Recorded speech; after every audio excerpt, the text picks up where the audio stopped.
Hello everyone, I am the storyteller, and tonight I am here just to help you relax, to drift off to sleep by the sound of the waves, like the whispers of old souls.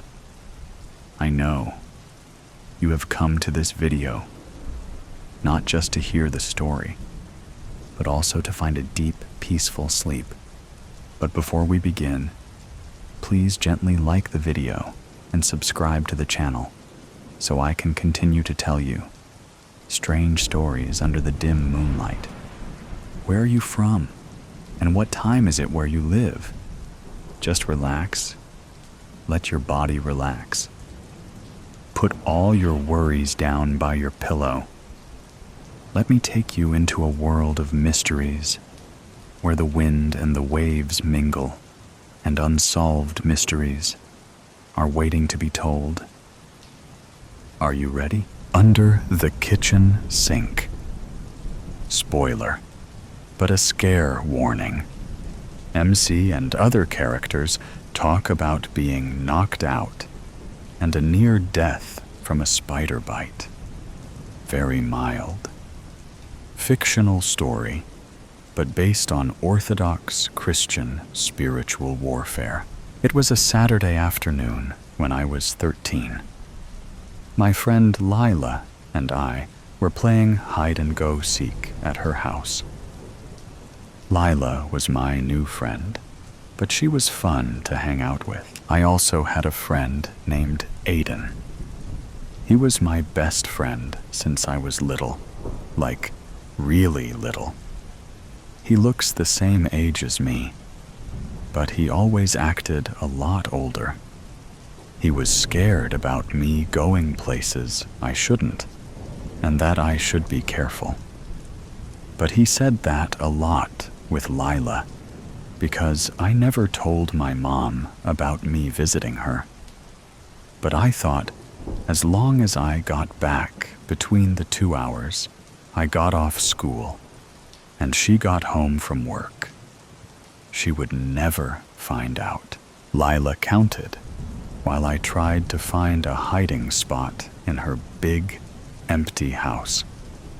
My feet echoed as I ran around, and then I found a room under the stairs. I giggled as I closed the door and hid in between some old clothes, a vacuum, a laundry hamper, and the washing machine. 29:30, ready or not, here I come. Ain't no way she is going to find me here. I bet she's afraid of the I found you, she yelped as she opened the door. What? How did you find me? This had to have been the best hiding spot. Lila waved her hand and said, "That's not the best one. That one is quite easy to find." I got up and dusted my pants off, and as I walked out, I closed the creaky door. Then I asked her, "What is the best hiding spot?" Now, why would I tell you that?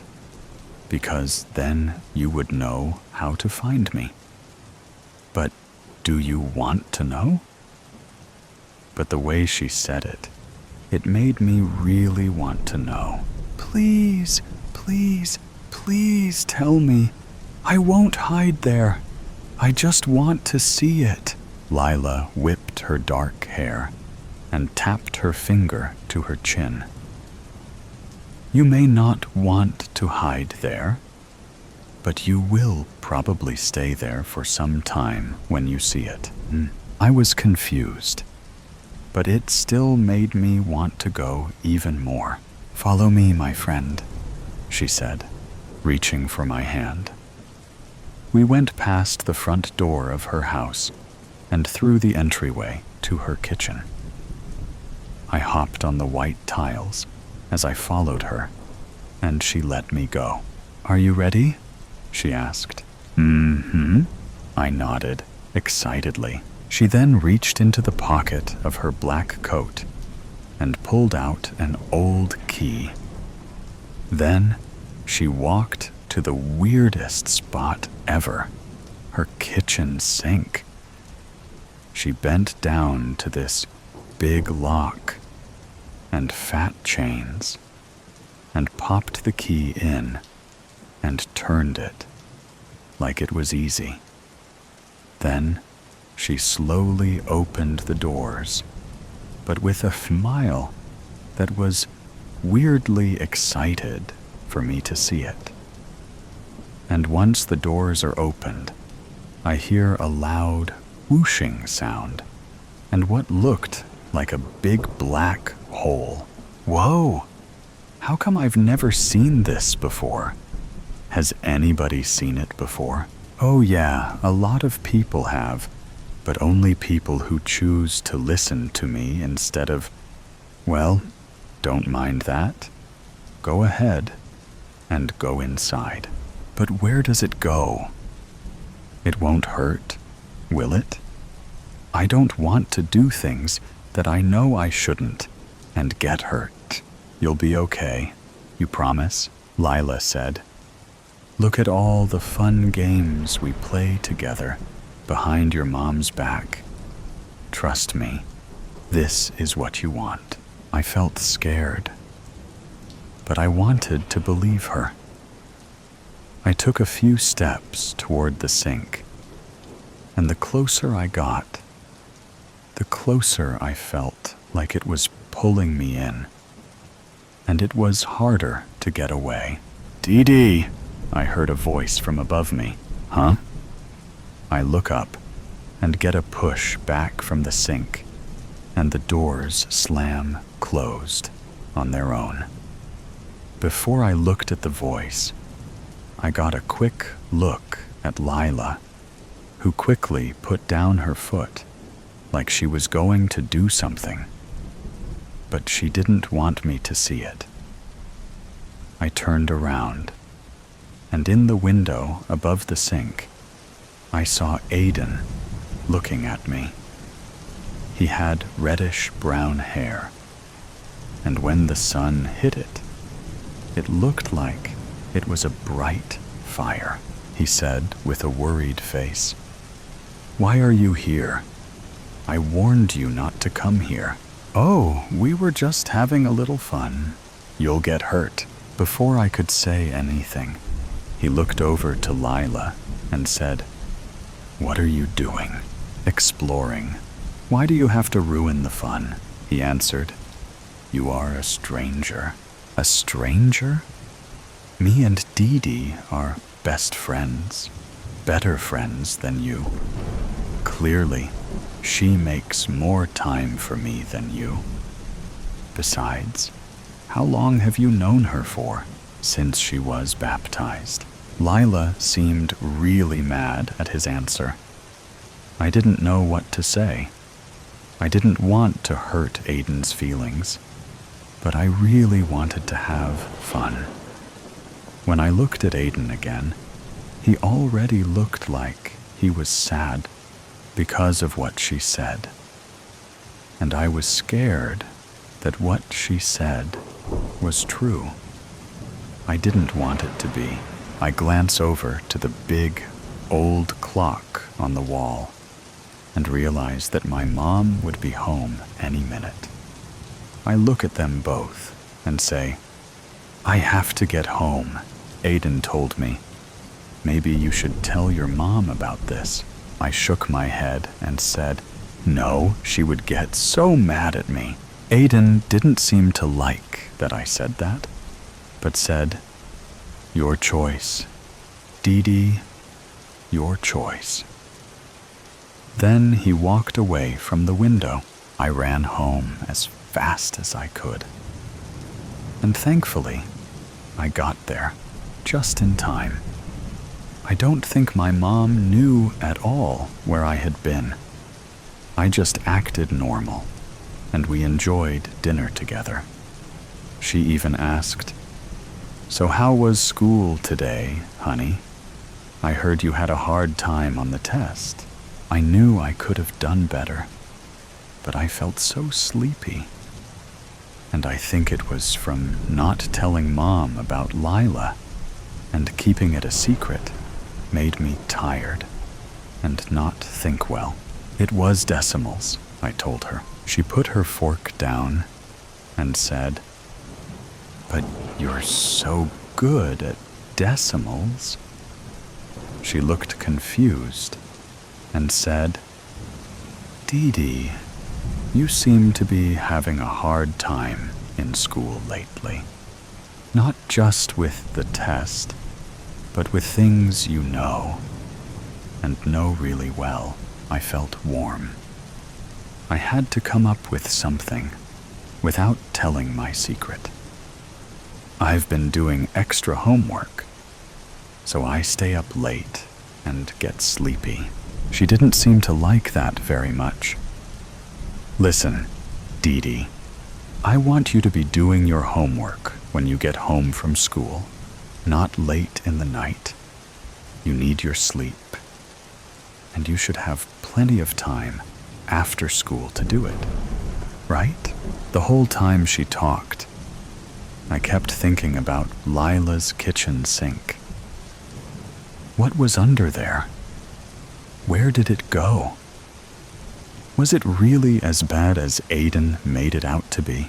"Dee Dee, Dee Dee." My mom snapped me out of my thinking. "Look, hun, you need to finish up and go get some rest. Homework in the afternoon and sleep at night. That's all." I got on the bathroom stool to brush my teeth, and I went to say my prayers. As I did, I had a really bad feeling that I didn't usually have. I felt bad about how I treated Aiden earlier. I hoped he still wanted to be my friend. I turned the switch on my small blue lamp. And as I went to bed, I threw the covers over my head. My blonde hair got in my face as I curled up, confused about my day. Psst! I didn't think anything of it, and closed my eyes tightly. Psst! That time was too loud. I threw my blanket off to look around my room. Then I saw someone in the window again. But it wasn't Aiden. Lila stood on the roof outside my window and said, "Hey, you're up." "Lila? What are you doing here? It's past my bedtime." I began to speak in a whisper as I looked really quickly toward my cracked bedroom door. "My mom might still be up. Bedtime, schmed time. It doesn't matter as long as you don't get caught. Don't you want to see that portal?" But Aiden said not to. Lila rolled her eyes and said, "Aiden isn't saying that because he is worried. Aiden just doesn't want you to have any fun." "But, come on. You don't want to be a scaredy cat, do you? You can do what you want. You wanted to see the hiding spot yourself. Remember?" With the last word, she said, her eyes lit up. But it wasn't in a good way. I really wanted to see what that black hole was. Maybe she was right. I can do what I want. We were back in her kitchen. She had led me out of my house by a rope she tied to the roof, and I had no idea where it came from. "Are you ready this time?" she asked.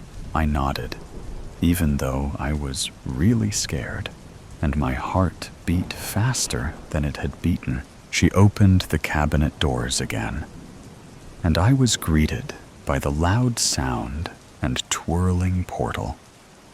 I slowly tippy-toed toward it. Closer and closer and closer. Then Lila pushed me. She grunted. I screamed the loudest scream, and I don't think anyone heard me. As I began to fall down into the dark space, I saw a ledge and held onto it, trying not to let go, because I knew if I fell any further, no one could help me. I turned around, and the last thing I saw was Lila. But it wasn't Lila. She had turned into a nasty creature with horns and a long tongue, and her eyes did the same thing they did when she came to get me from my house. That's what happens when you mess around where you shouldn't while passing on. And she closed the cabinet. I screamed and screamed and screamed, but it just echoed at me.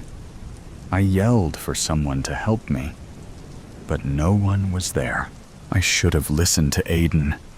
I yelled again, now crying loudly. I should have listened. The last thing I could think of was to say a prayer. I knew I felt guilt the last time I prayed, but I knew I still had to. I pulled down my nightcap with one hand, but quickly put my hand back on the ledge. Lord Jesus Christ, Son of God, have mercy on me, a sinner. Slam! The cabinets swung open, and there I saw what looked like an angel. Who are you? It's me, Aiden, but you don't look like... Then it made sense. He acted older. He knew me since I was baptized, and he was always trying to keep me safe. You're my guardian angel? One hand slipped, and I was holding on by one hand. Take my hand, and I can help you. I struggled to pull my hand up. I pulled and pulled, and finally, I slapped mine into his, and he pulled me out within the blink of an eye. And again, the cabinet slammed shut. He grabbed me to help me brace for the impact as we hit the floor. I gasped and slowly got up, feeling like I was just beaten up. What just happened? Where is Lila? What did she mean by passing on? Dee Dee, you saw. Lila isn't a human girl.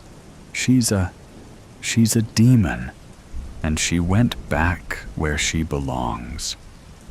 And I am your guardian angel assigned to you. I've been trying to keep you safe. You almost died. You are knocked out at the moment, and soon you will wake up. I thought my next question would be, how did I die? But he answered before I could ask. The first time you came towards the portal, you were near a nest of spiders, poisonous ones.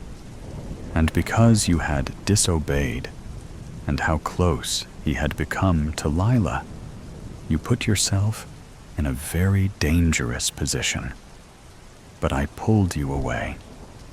This time around, one bit you, and it was almost enough to kill you. But thank the Lord you prayed when you did, before it was too late. Or we'd be in a different situation. I thought about it. If I had passed, it would have been 3 days, and then it would have been the toll houses. And I certainly wasn't ready for them yet. I was shocked. But this is all happening, right? How about hide and seek? What happened with that? It still happened, but you were the only one who could see Lila and me as well. But the portal itself exists, but not in the way you thought may have at first. I stood there and sat back down. What do I do now? What I've told you to do is be honest and listen to those who are trying to protect you. We stopped talking for a minute. I needed to take a moment to think about what happened. We both looked at the moon, and my last question was, "When will I wake up?" "Just keep looking up," he said. "Your mom will come to find you here safe. And will I see you again?" He looked at me and smiled and said, "Just continue to live as you should. I will always be here to protect you." Echoes in the dark. Michelle Byers woke to the hum of the oxygen machine and the sterile white glow of hospital lights. She had survived the crash. Her husband, Daniel, had not. They told her she had been unconscious for days, and in those days, the world had stolen her sense of normalcy. Recovery was grueling. Her body ached, but her mind suffered more. The doctors diagnosed her with narcolepsy, an after effect of the trauma. She struggled to distinguish wakefulness from the strange visions that plagued her, but nothing prepared her for what came next. Chapter 1. Fractured Pieces. The house felt empty without Daniel. Michelle moved through the rooms like a ghost herself, touching the furniture, the framed photographs, the tiny details of a life that had once been whole. Every object felt sacred, preserved in time, but also hollow without him. Then the strange things began happening. The first time, she thought she was imagining it. She walked into the kitchen one morning to find Daniel's favorite coffee mug on the counter. It wasn't just there. It was filled exactly as he would have made it. 3 sugars, 2 splashes of cream. She froze. Her breath came in quick, shallow bursts. She reached out with a trembling hand and touched the ceramic. It was warm. Did I do this?" she whispered to herself. She had no recollection of making the coffee. She dumped it in the sink, trying to push away the nagging thought clawing at the back of her mind. That night, she checked Daniel's drawer, the one where she had placed his watch, his wedding ring, his last belongings. The watch was gone. She searched frantically. Through the drawers, through the entire bedroom, the nightstand, the closet. Nothing. "Lack of sleep," she muttered. "That's all this is." But then the voicemails started. Chapter 2. Echoes of the Past. One evening, as she walked into the living room, the red light on the answering machine blinked. It was an old relic, something Daniel had insisted on keeping despite her protests about just using their cell phones. She pressed play. "Hey, love. Just letting you know I'll be home late. Don't wait up." Her breath hitched. His voice, crisp and casual, like it always had been. Like he wasn't dead. Her legs buckled, and she collapsed onto the couch, pressing her hands to her mouth. She checked the timestamp. The message had been left yesterday. She deleted it.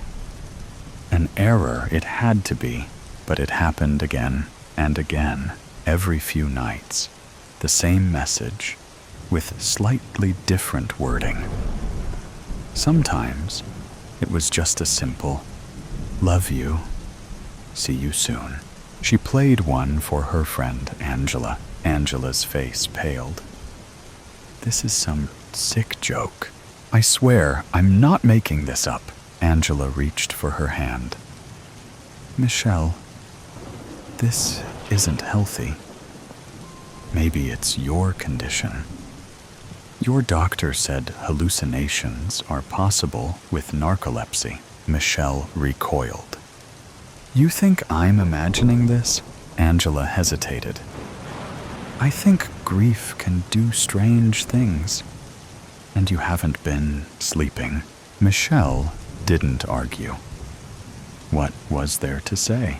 She made an appointment with her doctor, who prescribed sleeping pills to help regulate her sleep cycles.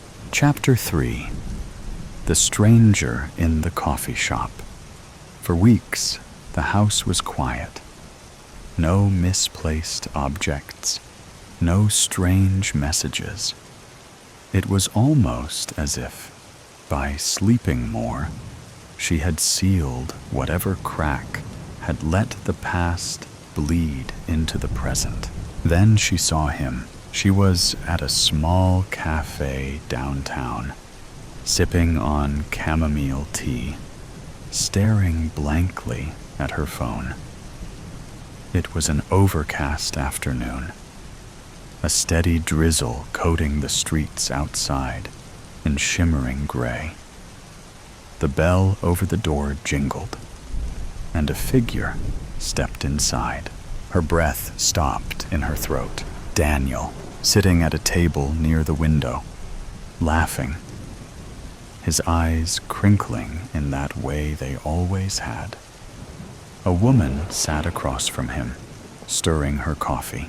Michelle's heart pounded as she stood, nearly knocking over her cup.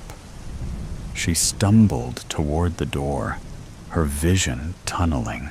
Outside, the streets were a mess of honking cars, sloshing tires, and blurred figures. She tried to cross, barely noticing the screech of brakes and a driver shouting at her as she nearly stepped in front of a cab. By the time she made it to the other side, Daniel was gone. She pressed her hands to the cafe window, her breath fogging up the glass. No, no, no, no. Her hands shook as she pulled out her phone and called Angela. He's alive, she gasped. Angela, I swear to God, I just saw him. Angela's voice was strained. Michelle, that's impossible. I saw him, she screamed, drawing the attention of pedestrians. She turned, scanning the street wildly. No sign of him. Chapter 4. The cracks in reality. When she got home, the silence of the house felt like it was pressing down on her. She sat on the couch, her hands gripping her knees. Had she really seen Daniel? Was she losing her grip on reality? As exhaustion pulled at her, she drifted into a restless sleep. And then a sound, footsteps, familiar, slow. Moving toward the bedroom, her heart pounded as she forced herself up. The house was dark, the air thick with something unspoken. She crept toward the bedroom, every step feeling heavier than the last. She pushed open the door. Nothing. Her breath came in ragged gobs. She turned on the light. The room was empty. Just her mind playing tricks again. She sat on the bed, tears burning her eyes. What's happening to me? Then her phone rang. She snatched it up, hands shaking. Mom? Honey? Her mother's voice was soft. I just wanted to check on you. I'm not okay, Michelle whispered. Mom, I saw him. I saw Daniel. Her mother hesitated. Michelle, you know we talked about this before. You and Daniel discussed his wishes in case something happened. You don't remember? A cold wave washed over her. No, we never had that conversation. Her mother sighed. And what about your trip to the lake house last summer? The one he planned? The words stuck in her throat. That never happened. Did it? Then she noticed something else. Her hands, they were different. The faint scar from childhood, gone. The calluses from her years of playing piano, missing. Her reflection in the bedroom mirror flickered for a second. An almost imperceptible glitch, as though the pixels themselves struggled to keep her image in place. Then the bedroom door creaked open. Footsteps, familiar, a shadow in the doorway. "Michelle," the voice whispered. Her pulse stilled. Her breath caught in her throat. She turned and saw herself standing there, watching. The world cracked apart. Darkness swallowed her whole. When Michelle awoke, the room looked the same, but wrong. The pictures on the wall were slightly different. Her wedding photo with Daniel now showed them standing in front of a place they had never been. The color of the curtains had changed. Her phone no longer recognized her face. She stumbled to the bathroom, flicked on the light, and gasped. The reflection stared back with blank eyes. Her face, similar, yet unfamiliar. Sharper jaw, eyes a shade too light, skin too smooth. The scar on her collarbone from the skiing accident years ago was gone. A mechanical voice echoed faintly from her phone behind her. "System error. Biometric mismatch. Please verify user identity." She backed away from the mirror, from the glass that shimmered like liquid for half a second, as if the world was re-rendering itself in real time. She opened drawers, desperate for something familiar, something hers. But the clothes weren't hers. The books on her shelf bore her name as the author, only she'd never written them. The covers depicted surreal scenes, cities made of bone, people with stitched smiles, hollow-eyed children staring up at crimson moons. She ran outside. The street was there, but so quiet. The sky above was bruised purple, the clouds tinged with red. No birds, no wind.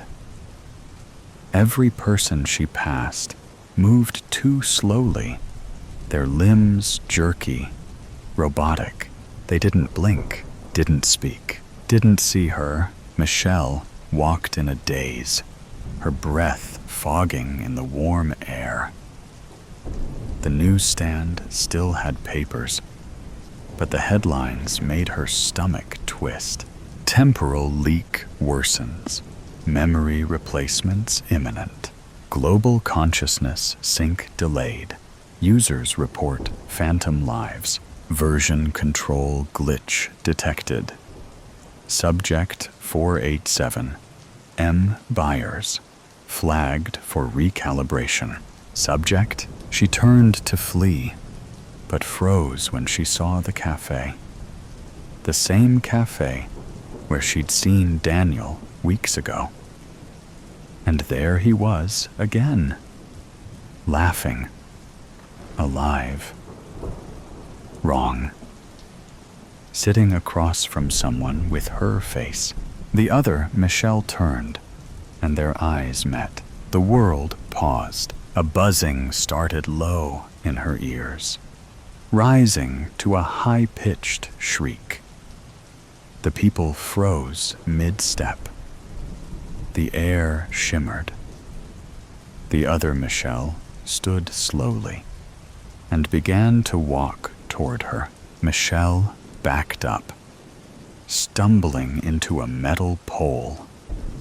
A nearby screen flickered to life, displaying the symbol of an eye with fractals radiating outward.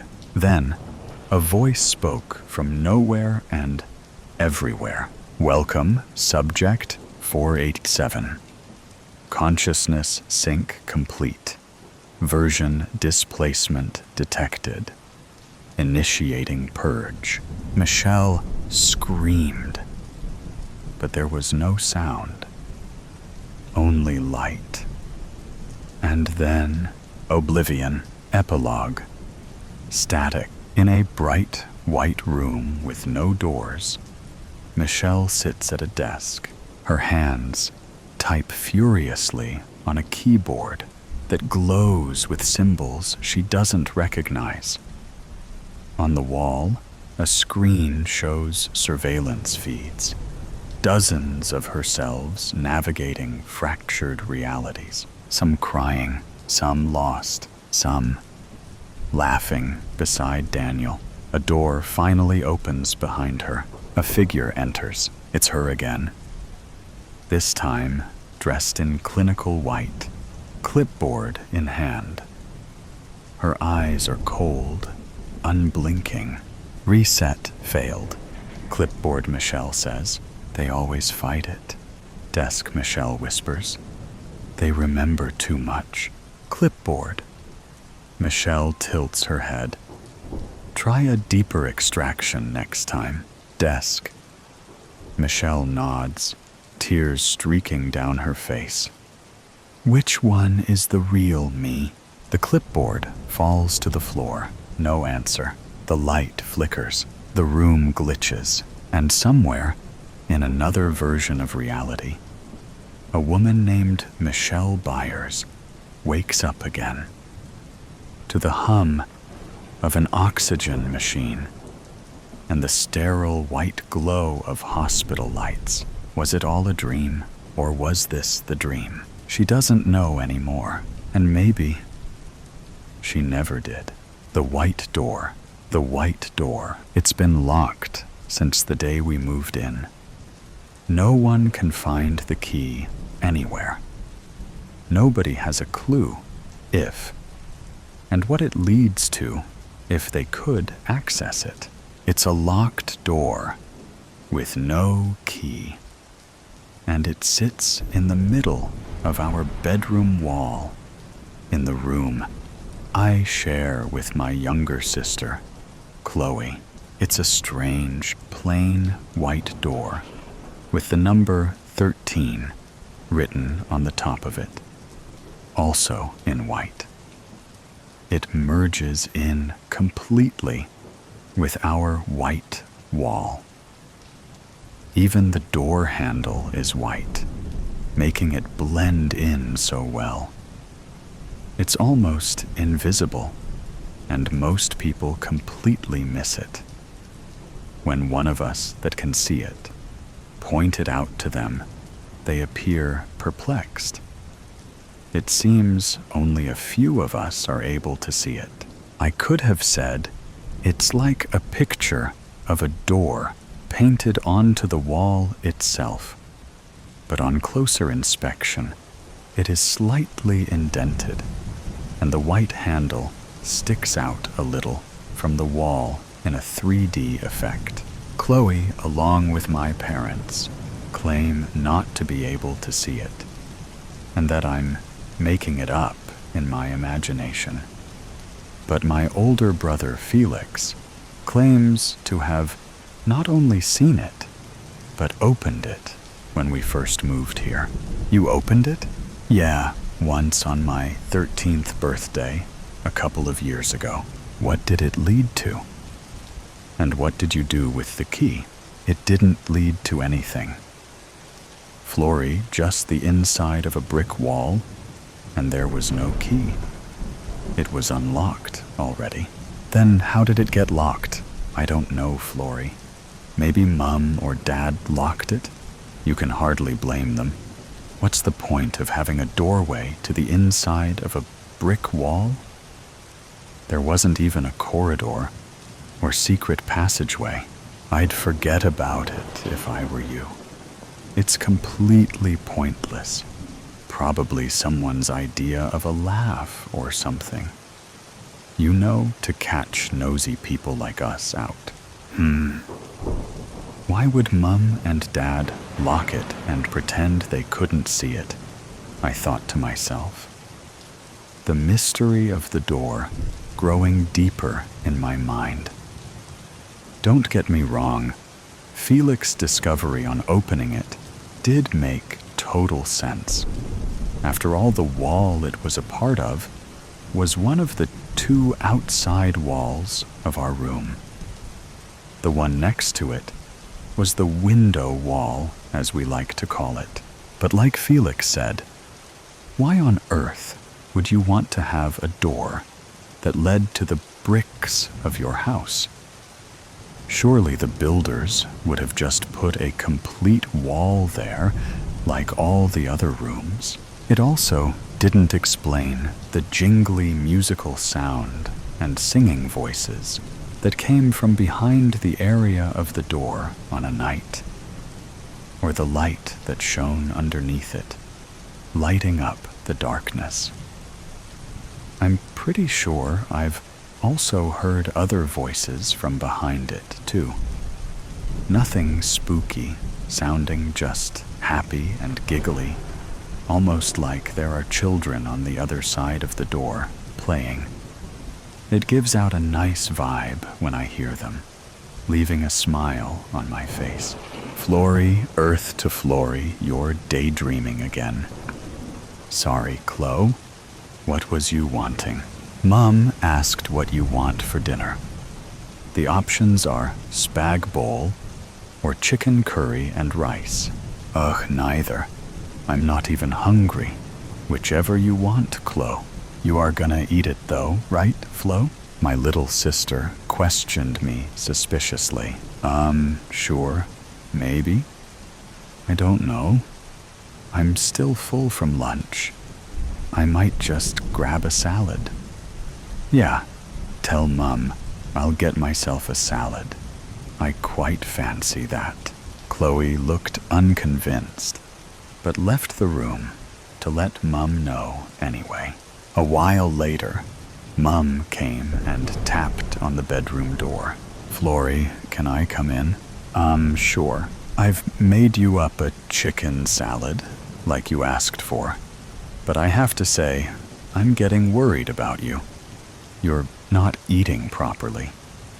Though I understand salads are a good choice, you also need to be eating other things. Mum, you don't need to worry. I'm okay. I'm just not fancying the same food I did before. And salad is a healthy choice, especially as you added the chicken. Well, okay, I'd like you to come and eat it with me. I'm having one too. We need to sort your birthday party out. I don't think your guests will want salad as their only choice of food, do you? I don't know. A salad birthday cake sounds healthy to me. I giggled, the reply, something I hadn't done for a while. This made her smile as we both went to the dining room to eat. The chicken salad was good, and I agreed to have a chocolate cake for my birthday party. I didn't really have the heart to tell her that I didn't want a birthday party, and no one would come anyway. She seemed more excited about my birthday than I did. A week later, my birthday was finally here. and while my parents and sister were busy putting the decorations up, I called Felix over. There was something I wanted to know from him. As we went to my bedroom, I could already hear the children's voices again. They seemed to be singing something, but I couldn't tell what. Do you hear that? Hear what, Flory? The singing? It's coming from behind the door. Not really, but it does look a bit different. Look, the 13 is standing out 3D like the handle. It was like that when we moved in before I opened it. It's your 13th birthday, Flory.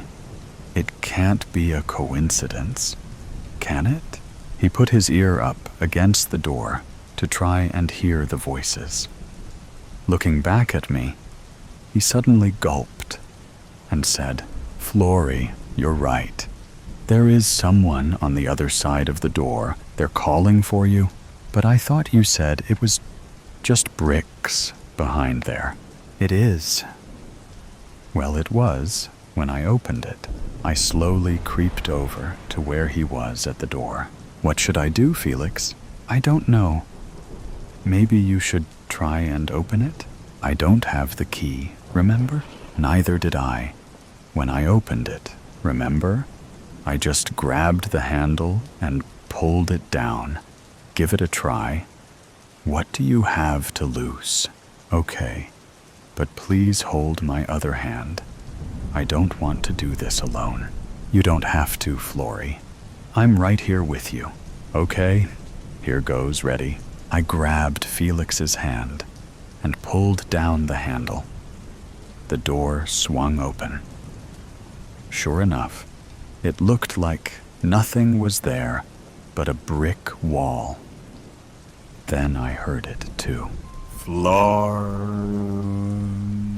Flory, help me, Flory. I had no choice but to risk hitting the brick wall as I stepped inside the doorway. Just in front of me was a winding downward staircase made of stone steps. I looked behind me and saw my room again. But who was calling me? And how did they know it was me? I made a decision. I was going to go down the staircase and find out who it was. I turned back again to see the door closing. Wait, no, don't close it. I thought you was coming with me. I am with you, Flory. Once on this side, the door closes until it's time to return to your party. Quick, let's go. Felix made his way down the staircase and out of sight before I could have a chance to think. How did he know that? He said it was only a brick wall. Had he actually stepped inside and been here before? Felix, wait. Flory, we help Flory. There it was again. I'm coming, I replied, and started descending the stone staircase slowly, as I wasn't sure it wouldn't make me slip. I hoped Felix was all right. He had practically ran down them. Felix, are you still there? Hello? No response. Even the other voice had gone quiet. As I got lower, I could hear a dripping sound begin. Drip, drip, drip. It started slowly and sounded like a long drip each time until it eventually sped up into a drip, drip, drip, drip, drip. By this point, the stone stairway was also damp and starting to become completely waterlogged at my feet. I wasn't sure I could actually go down any further when the voice started calling again. Flory, help Flory. It was sounding more desperate. I'm nearly there. Where are you? Just as I went to take a step down into the water, I felt a tap on my shoulder. Not that way, Flory. You'll drown if you go that way. Follow me this way. Felix, why didn't you go slower and stay with me? I knew you'd find me, Flory. Come on, give me your hand and step up onto this ledge on the right. I had been so focused on not slipping down the stairs, I hadn't bothered to look around me.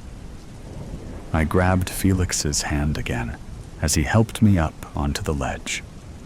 I paused to look around us. We seemed to be in a cave. The walls were solid stone. Looking up, I could see stars glinting above. At least they looked like stars. But unless it was a dormant volcano or other cave with an outside view, they were probably not stars. Maybe we were in a diamond or crystal cave, seeing them glinting above. Or maybe that was the dripping water droplets. Either way, it was so beautiful. I felt my breath catch in my chest at the sight. The water I had almost stepped into appeared to have a fast current, and I was glad Felix had been there to guide me to the ledge. Where to now? I asked eagerly. Follow me. It's this way. The ledge wasn't very wide and was a little slippery, but we got there slowly. When we reached the end of the ledge, Felix lifted me down, pointing in the direction we were going to next. It was very bright, almost blinding. I lifted my arm to shield my eyes as I looked towards what I guessed was the sunny outside. I wasn't far wrong. We stepped out into a beautiful summer's day. There were flowers, trees, lovely green blades of grass with a beautiful silver water fountain in the middle. Swings on the trees, a pool. Children were playing happily, skipping, dancing, and singing around. Some were making daisy chains, while others were making buttercup chains. The lyrical sound of birds chirping and singing.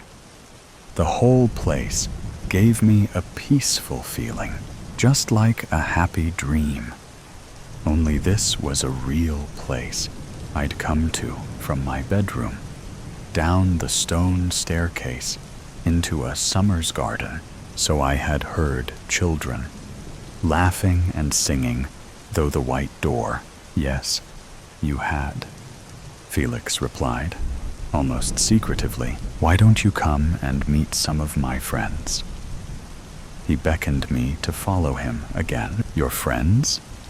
But you said there was nothing but a brick wall behind that door.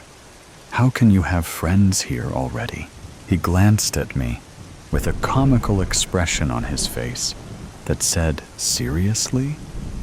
You need to ask? But all he said was, follow me, you will see. I stepped onto the grass with him and started following as we got to the silver water fountain. I heard the voice again. Flory, please, Mom. Dad, Flory, help. I glanced into the fountain and saw Chloe in tears and me on my bed. She was shaking me, crying, looking helpless. Mum and Dad rushed into the room. Suddenly, my breath caught again in my chest. I could feel the pressure as Dad pumped 119-223, and Mum was breathing into my mouth in between. I felt the warm breeze flow down my throat into my lungs. The white door appeared on my left. Felix was still on my right. The fountain still in front of me. Felix, what's going on? You have to choose, Flory. Come with me and meet my friends this way, or go back through the white door to Chloe and our parents. Choose, Flory, before it's too late. But I don't understand. Felix, what about you? I'm always with you, Flory. Stay with me now, or go back to Chloe before the door stays closed. Without another thought, I bolted towards the white door, my heart beating hard in my ears.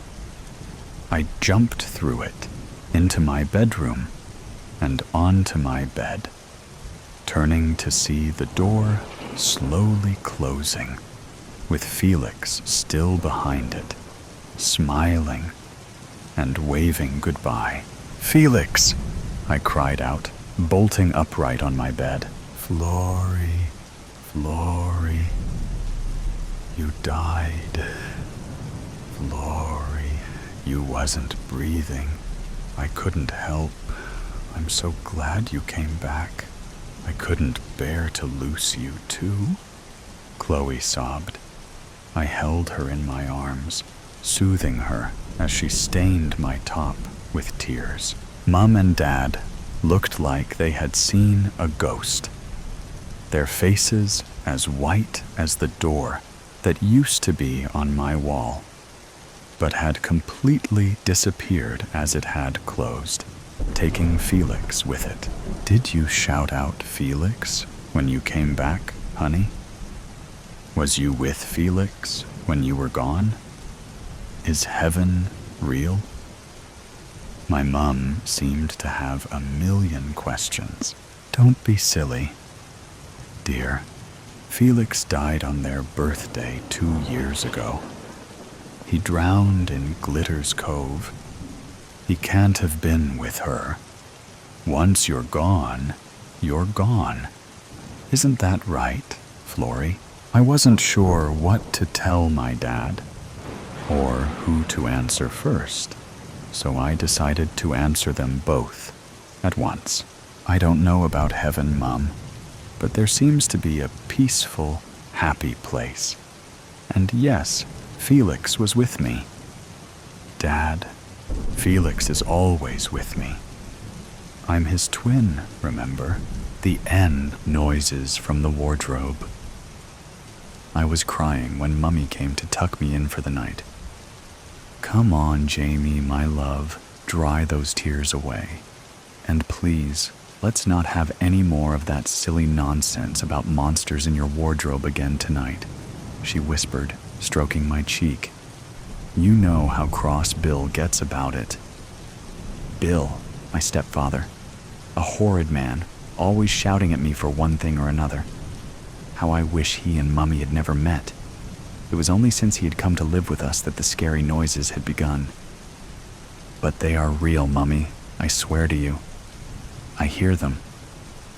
She sighed and stood up, padded over to the wardrobe and opened the door, revealing a small closet packed with my clothes on hangers, which she shuffled from side to side. See, sweetheart, only your clothes in here. There's nothing at all to be frightened of now, is there? I swallowed as hard as I could and managed a tiny little shake of my head. Bill stood watching at the door. He narrowed his eyes, giving me one of his mean sideways looks, and told me that if I disturbed them again that night, I would have to stay inside my room the whole of the following day. Mummy was watching me, so she didn't see the expression in his eyes. He never does it when she's looking. She smiled, kissed me again, and walked over to him. Look, we'll leave your nightlight on for you, my darling, she said. Good night now. It was my shivering that woke me. It was exactly 3 o'clock. I am sure of that because I heard our grandfather clock in the hall downstairs chime 3 times. I was ice cold. My duvet had tumbled to the floor and my fingers and toes felt numb. Outside it was ever so windy and raindrops were hammering against the window pane. I liked to keep my curtains open so I could see the man in the moon when he smiled at me. That night, though, I couldn't see him at all. The clouds were hiding him from me. I reached down for my duvet and wrapped it around me, blowing on my fingers to warm them up. That's when I heard it, the rattling of someone fiddling with the wardrobe doorknob. I longed to shout for Mummy, but I knew Bill would be angry if I disturbed them. Instead, I slowly pulled the pillow over my head and tried my best not to listen, but it was no use. Then came a familiar sound. My wardrobe door always creaked when you opened it slowly. I could tell that it was edging open, little by little. You couldn't mistake those short staccato creaks as the door jerked. It had to be the monster, and tonight it was coming out to get me. Normally it stayed inside the wardrobe. My heart began hammering in my ears so loudly, I remember being terrified that it would hear. Curling myself into a ball as tightly as I possibly could, I squeezed my eyes shut and bit down on my lip to stop myself from crying out loud. I remember tasting the blood as it trickled into my mouth, but I still didn't dare move an inch. Eventually, the door stopped moving, and I heard a shuffling of something brushing against wood. Peeping through my fingers, I was just about able to make out a human shape in the dim glow of my nightlight. A smallish figure was standing at the bottom of my bed, staring at me. I could hardly believe it. The monster was no bigger than me. But the thing was, it was pure evil. I just knew. I think that was when I wet the bed in terror. I couldn't help myself. But I couldn't let it know. I remember the sensation of warm liquid spreading down my legs and hoping that if I simply refused to budge, the horrid monster might not find out. Maybe if I recited the Lord's Prayer to myself, it would go away and leave me alone. It stayed there, watching me for ages, whilst I prayed with all my heart for it not to hurt me. Eventually it hissed, "It's time!" Then it stomped over to my door, cracked it open, and slipped out onto the landing. When I heard it knocking on my parents' bedroom door, I almost had heart failure. My stepfather would be furious. It hammered on the door again, and then I heard Bill groan and ask in his cross voice what the hell I thought I was up to. Suddenly, their bedroom door crashed open and slammed against the wall. What I heard in the next few seconds were the worst sounds I had ever heard in my entire life. First, there was a scuffling, and I heard Bill swear out loud. After that, there were lots of heavy crashes, followed by a kind of gurgling and a piercing shriek that sounded like Mummy's voice. Afterwards, I heard her screaming, and screaming. There were more bangs, then a few resounding thuds and weird moaning noises. And still, the screaming didn't stop. What could I do? I wanted to run and help Mummy, but how could I? Paralyzed by fear, I jammed my fingers hard into my ears to block out her screams. After what seemed like ages, there was silence. Utter silence. Not a sound. I tell you, that deafening silence was 10 times worse than the screaming. I then watched, horrified and open-mouthed, as the monster crept stealthily past my bed without so much as a single glance in my direction, wrenched the wardrobe door open, and stepped inside. It wasn't until it had pulled the door firmly shut with a click that I felt able to move. My pajama bottoms were still soaking wet, and now they felt yucky and cold, but I didn't even care. I jumped up and shot out of my room to see what the monster had done. It had hurt Mummy, I was certain. I had to help her. I spotted Bill first. He lay sprawled face down in the entrance to their bedroom. I didn't care two hoots about Bill, but where was Mummy? I needed to find Mummy. I leaped over the motionless form that had been my stepfather and slipped to my knees in a dark red, sticky puddle of gooey stuff, slowly expanding across the parquet from underneath his head. It was gross. I wiped my hands clean on my pajamas as I struggled to my feet and gazed around. The room looked like a scene from one of those scary murder movies Bill liked to watch on the TV. There she was. My dear mother was slumped sideways, half in, half out of the bed. Her frilly white nightdress was crimson. Her beautiful hazel eyes were wide open, still full of shock, her mouth gaping in a now silent scream. A huge kitchen knife protruded from her throat. I recognized it. It was the sharp, shiny one from the back of the kitchen drawer, the one Bill always used to carve the lamb on Sundays. As gently as I could, I gripped the smooth brown handle of the knife and tried to lever it out of her poor, lifeless body, but it was ever so difficult to do. When it finally came free, there was an awful slurping noise, and more blood trickled down her neck. I fell backwards and let the knife drop to the floor. The coppery smell of all that blood was suddenly overpowering. I think that must have been when I began to scream. I was still screaming when the police broke down the door, having been alerted by Mr. Wilson, our next-door neighbor. I very quickly learned that, just like Mummy and Bill, they didn't believe there was anything or anybody in the wardrobe. Even to this day, nobody believes a word of what I say. It has become unbearably hot in this room. I start to feel skittish and wipe my sweaty palms up and down my jumpsuit legs to prevent my knees from jiggling up and down. It is made of scratchy nylon material. Horrid orange color, too. My jaw clenches tight. "Why doesn't anybody believe me, doctor?" I whisper through gritted teeth. That's all I can remember. I swear to God I have not invented anything. It is honestly what happened on the night my mother and that man were killed. My hands ball themselves into fists. I have learned this is not considered good behavior, however, so I force myself to uncurl them, finger by finger, and carefully place both my rigid hands, palm down and fingers outstretched, on my lap. Tears are flowing, dripping from my chin to my chest. I let them fall, but they begin to cause the cloth to become clammy, and it sticks to my chest. Feels like blood. God, I can't stand it. My left eye twitches and I begin to rock back and forth.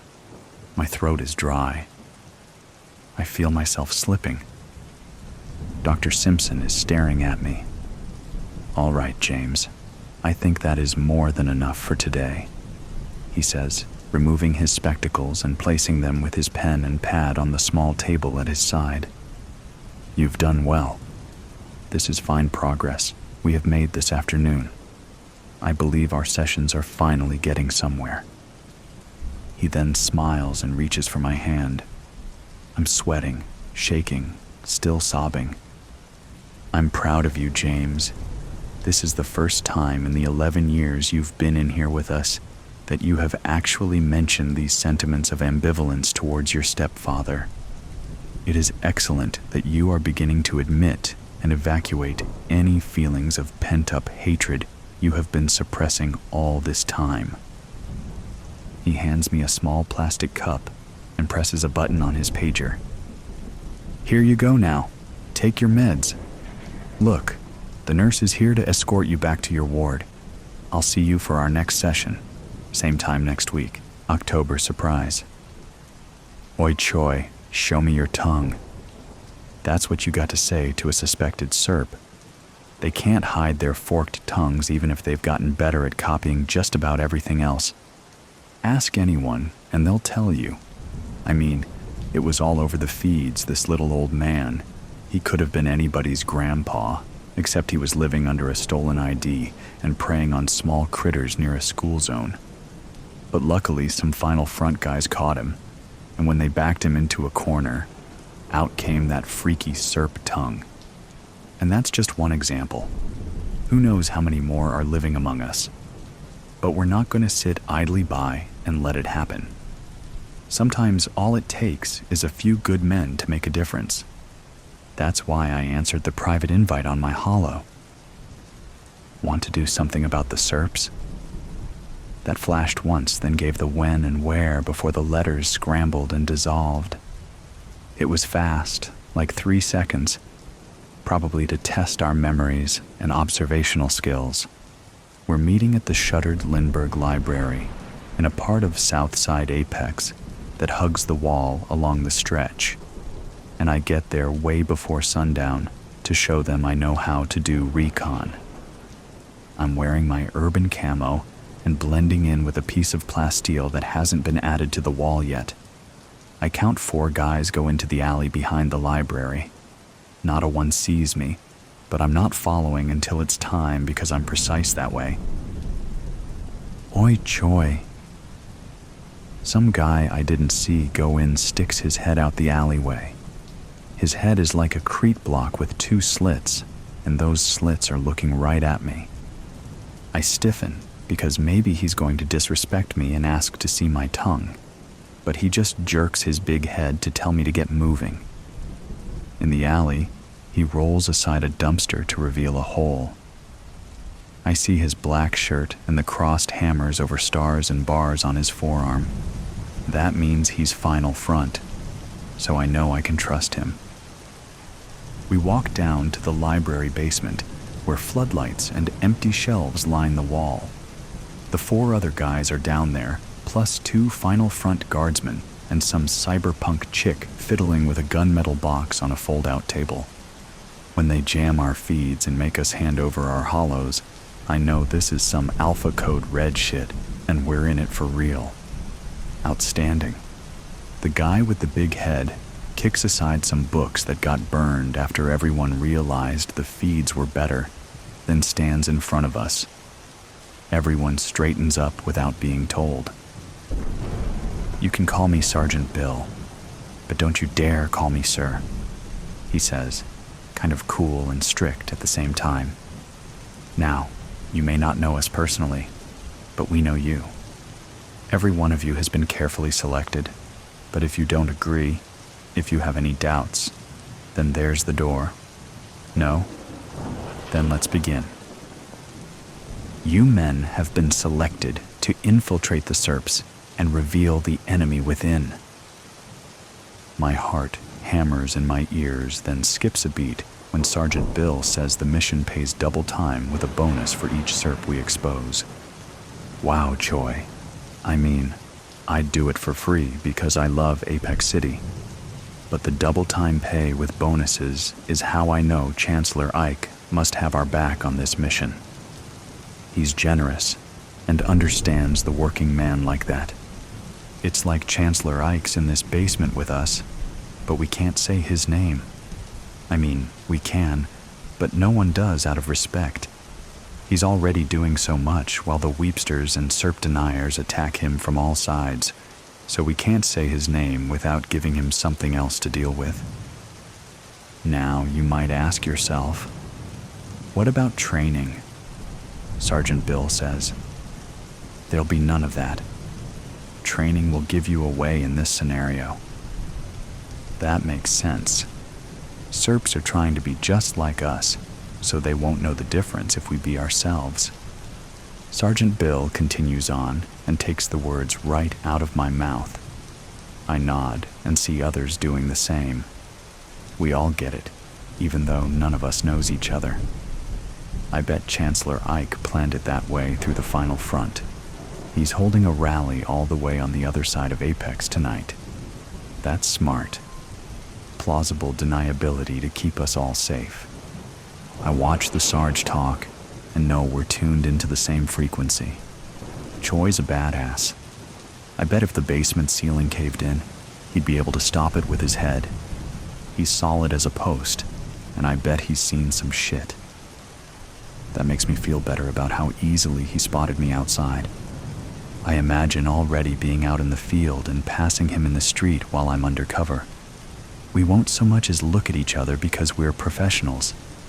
but we'll both know that we're part of an unspoken brotherhood. There will be no medals for me because I can't talk about what I do, not even to my wife when I have one. She'll respect that I don't talk. Maybe I'll even meet my future wife on a mission. I glance at the cyberpunk chick still messing with the box on the table. She's actually kind of hot. Then, the basement gets pretty quiet. Sergeant Bill is looking at us like he expects someone to say something. One of the other guys, a redhead with too many freckles, raises his hand. What if the Serps want us to eat someone's cat, sir? What did you call me? See, Sergeant. Anyone here want to help him out with that question? You eat the damn cat, I say. What did you say? The Sarge gets in my face, but I stare straight ahead and repeat it. Did you hear that? He asks cat question guy. Then Sarge repeats my words like he's in awe. Even better, he gets all of the other guys to repeat it. Yeah, Choi, I was made for this. Then we get serious. Sergeant Bill says we all gotta make a temporary sacrifice. I guess we all knew it was coming, but it's still hard to hear it. We're all gonna have to get Serp tongues before going out into the stretch. Cat question guy looks at me, maybe hoping I'll speak up and give him an excuse to chicken out. Nope, not going to happen. We stand there in silence until the moment's gone. Sarge tells us we'll get out normal tongues back once the mission's done. Then he drops some inside knowledge that we didn't know. The Serps don't talk when they're alone among their own kind because they're not advanced enough to have their own language. They only know how to copy. We trust you, but we can't have you slipping up and talking when you make first contact out in the stretch. For that reason, you're going to have to get your vocal cords paralyzed. Sounds worse than it really is, and it's even more temporary than the tongue mods. No reversal needed. Now, if you go see that lovely lady over there, she'll get you sorted. Any volunteers? I double time it over to the cyberpunk chick because I don't want any of the other guys making a first impression before I do. She's wearing blackout contact lenses, so it's like I'm staring into her soul when she looks up at me. Hey, so it's really simple. You put your face in there. She rotates the gunmetal box my way. The top and side facing me are open, and the inside is white foam with a face-shaped hole. Then you stick your tongue in there. She points to a black hole that lines up with the mouth of the white face hole. There's something down there, something with metal legs. Having second thoughts? It only hurts for a second. It's nothing compared to this. She opens her mouth and shows me her tongue stud. I run my eyes over her metal, leather, and tattoos to let her know fear is the farthest thing from my mind right now. I don't know. Will I still be able to do this? I do the old 3-leaf clover tongue trick and let her get a good look while the other guys line up behind me. I stare into her designer eyes. Someone behind me coughs, but I keep staring until she gives a slow smile. Then I put my face in the box. She puts her hand on the back of my head and strokes my hair. We'll probably tell our kids about this moment. She's right. It's quick, more like a millisecond, an intense burst like a laser slicing my head down the middle. But then it's gone, and whatever's in that hole sprays something icy and soothing into my throat. Her hand stops stroking my hair, and I take my head out of the box. Another, heavier hand lands on my shoulder before I can get her hollow. It's Sergeant Bill, and he's guiding me back up the basement stairs while I blink away the white spots in my vision. "Let's check you out here, soldier," he says, when we're next to the hole that leads back out into the alleyway. It's dark now, so he pulls out a pen light and a hand mirror to give me a look. "Oi Choi." I try to say it, but my new tongue just flaps around. That's when I remember about the frozen vocal cords. Sarge plays it cool and gives me a moment to fight down the panic. I take another look.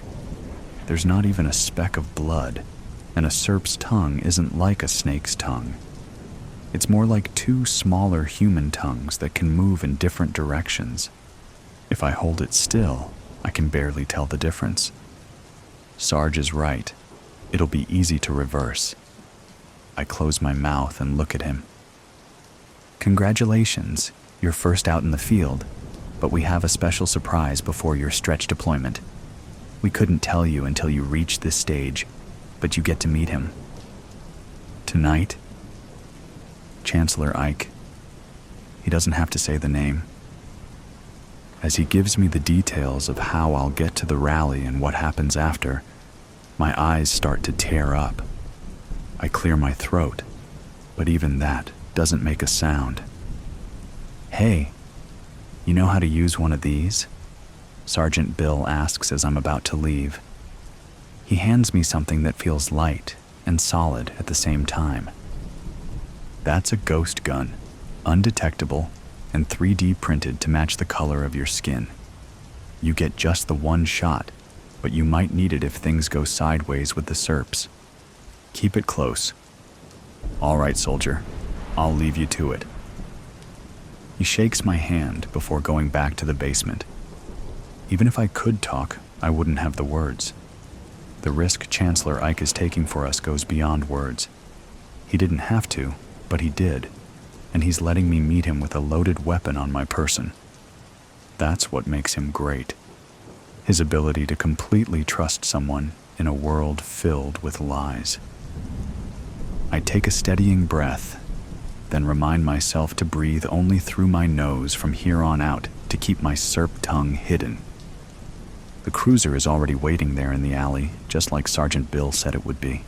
Nothing fancy, but it hovers smoothly enough over the south side's cracked pavement, then picks up speed on the north side's shiny streets where the Weepster elites live in high-rises and pretend that serps aren't flooding our city with sacramine. The driver doesn't say a word or even look at me. He just hands me my rally ticket and lets me off a few blocks from the Apex arena. I show my VIP ticket, and the metal detector is quiet like me as I zip through security. At first, I'm a little paranoid about someone trying to start a conversation with me, but it's easy to just clap, nod, and smile with my mouth closed after Chancellor Ike comes out and starts talking. My seat's in row 9, close enough to the stage that I can hear his voice boom before the speakers farther back in the stadium amplify it. He looks even bigger in real life. He makes this packed stadium feel small. And it's not like I think he's a god. I know he's not perfect, and he'll be the first to say so. But that's why he's our last chance. He's not afraid to say what's on everyone's mind. Then, right in the middle of Chancellor Ike's story about how he made the Weepsters pay their fair share, someone 2 rows ahead of me stands up from his seat. It seems like the wrong time for a standing ovation. Plus, he's facing the wrong way. He climbs on his seat to put himself even higher over the seated crowd. That's when I see it's Cat Question Guy from the basement. One of his eyes is swollen shut, and the other eye is bugging out of his skull, searching the stadium for something behind me. I turn my head to look back and see others doing the same. Chancellor Ike can't help but notice. Sir? Sir, do you need assistance? Do you need someone to teach you how to sit? This guy. Look at this wacko. Are you lost? Seats are for sitting, sir. Cat Question Guy starts climbing over the other people to get out of his row. People are recording him on their hollows because that's what people do. Idiot. He's going to compromise the mission. We need some assistance over here. The speakers carry Chancellor Ike's voice across the stadium. Cat Question Guy takes off up the aisle, then runs back toward the stage as security comes down the aisle after him. Oh shit, does Cat Question Guy also have his own ghost gun? Maybe he's a double agent. Maybe the serps are smarter than we think. More security is closing in on the stage from both sides, but they'll never get there in time to save Chancellor Ike. I put my hand on the ghost gun in my pocket and get to my feet. But then I see Sergeant Bill at the head of security sprinting down the aisle. "Gun! Gun! He's got a gun!" Sarge draws his own piece without breaking stride and drops Cat Question Guy with a quick burst to the chest. Everyone around me has dropped to the floor with their hollows hanging overhead to still take in the action. I realize I'm still on my feet. Sergeant Bill glances at me. I look away and start sinking to the floor to keep my cover, but something stops me. He's standing at the end of my row, and those slits in that big block of a head are still trained on me. Now, his gun is too. "Check the tongue on the one in the aisle," he says, without taking his eyes off me. I think he was signaling this guy. My hand is still frozen on the ghost gun in my pocket, and my words are frozen in a mouth made to betray me. Sarge plants his feet wide and shows me his teeth. "Oi, Choi, let me see that tongue, a growing hunger." I don't remember how I died, but I remember the gnawing cold, a cold deeper than my bones that cut right into my soul. I was no longer myself when I awoke. I was only a husk of a man, something else entirely. The fire roared in the hearth. It was casting shadows on the wall that danced with a chaotic rhythm. No matter how intense the flame grew, I couldn't shake off the intensity that took over my body. My blood turned to ice, but my hunger grew like that flame, and just like the fire, it was all-consuming. I had tried to hunt, but that was not what my body craved. Only one thing could appease this insatiable hunger. I sharpened my knife, the steel grazing over the fine points over and over. The sound grated into my ear. I needed to eat, and I needed to eat soon. I wasn't sure how long I was going to last. I pulled myself from the fire, clutching my knife and my lifeline, and put on my coat and boots. The cracked mirror by the door only showed an empty shell, sunken black eyes, white pale skin, and bloodless lips. I pushed the cabin door open and sank into the blanket of snow that lined the forest. The world had withered in my isolation. The never-ending storm raged relentlessly outside. The eerie silence was only disrupted by the crunch of my boots. The trees had frozen in place, their bony branches reaching up to the gray abyss above. It would be a miracle if my traps had caught anything today. They hadn't for the last 3 days, and I could tell I was running out of time before I left this cabin and sought something more. My lips salivated at the thought of flesh, warm and soft, sinking into my teeth. I shook away the thought and rushed towards the first trap. Nothing. The second. Nothing. The third. Nothing. Then, a voice rattled in the distance. No, not in the distance, near my cabin. It was quiet at first, but then the sound echoed through the skeleton trees. "Hello, anyone? I need help." My heart pounded. If I go back, would that be it? I hesitated. I could resist. It was my mortality that I clung to with the kind of hope a small child clings to his dreams. I turned back to the traps to check the final one. The man called for help again, banging on the closed cabin door. That forbidden thought arose. I tried to pull myself away, but I could only imagine myself sinking my teeth into his soft flesh, warming my body with his sweet blood. I was starving, more than starving, empty. I looked towards the other traps, knowing it would be pointless to waste any more energy. Against my better judgment, I hurried towards the voice because leaving the man to freeze outside in this world would be no different than murder.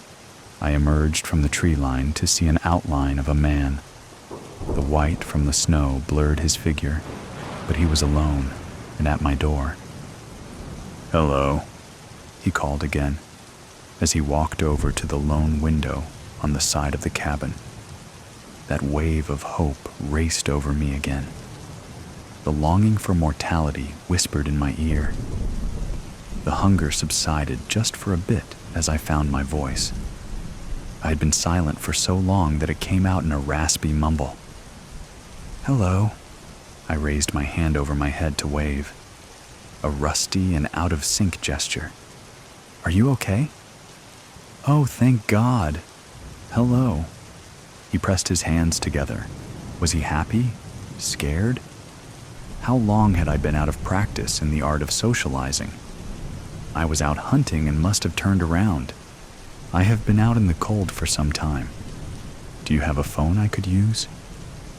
My rusty muscles awkwardly formed a smile. "The phone is out, but I can offer you a bed for the night." I approached him slowly, like prey, slower than I had approached my traps. "Where are your hunting buddies? Should I expect them as well?" "Our party got split up. I am hoping they get out of here before the storm worsens." I pushed past the man, his scent forcing my stomach into a spiral. It would be so easy. I could do it here. One stab into his throat, one moment of indulgence, one mistake.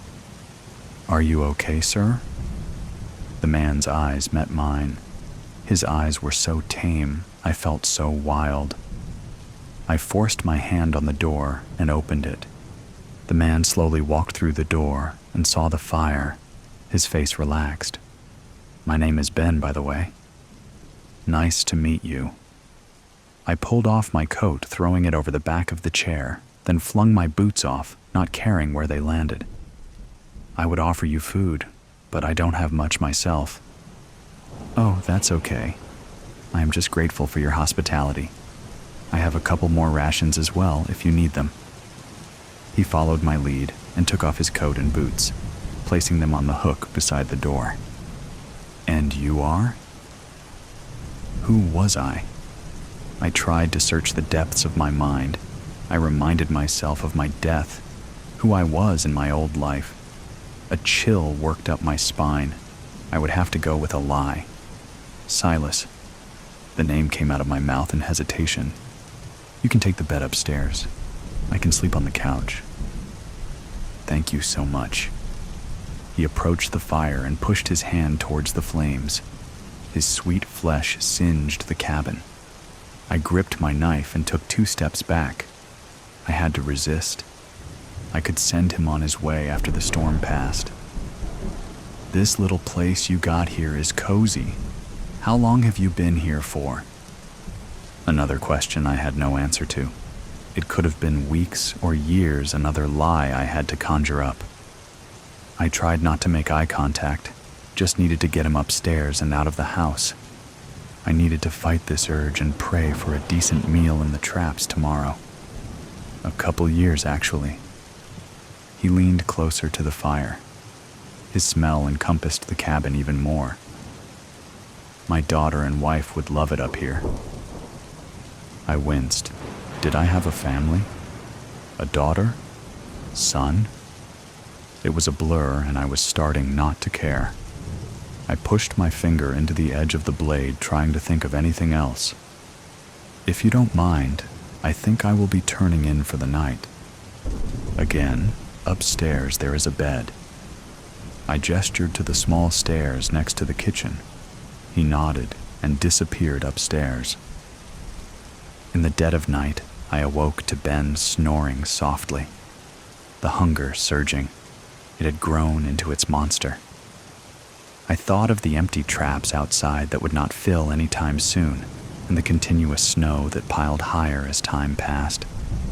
I was going to starve out here. Ben was going to starve out here.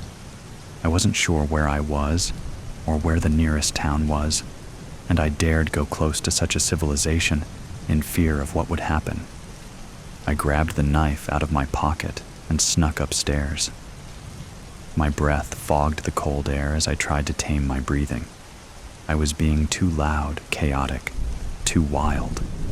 I could feel my body giving in, my beast within whispering louder. The voice promised relief, warmth, and satisfaction. I leaned over his body and pulled out my sharpened knife. The blade was ready for its kill after waiting for what seemed like centuries. It would be a mercy. Maybe the traps outside were empty, but this one had been set and tripped. By morning, the storm had passed. I stood in front of the deep hole that I frantically dug in the earth, blood staining the white frozen wasteland. My beast, the hunger, sated for now, but I feel no peace.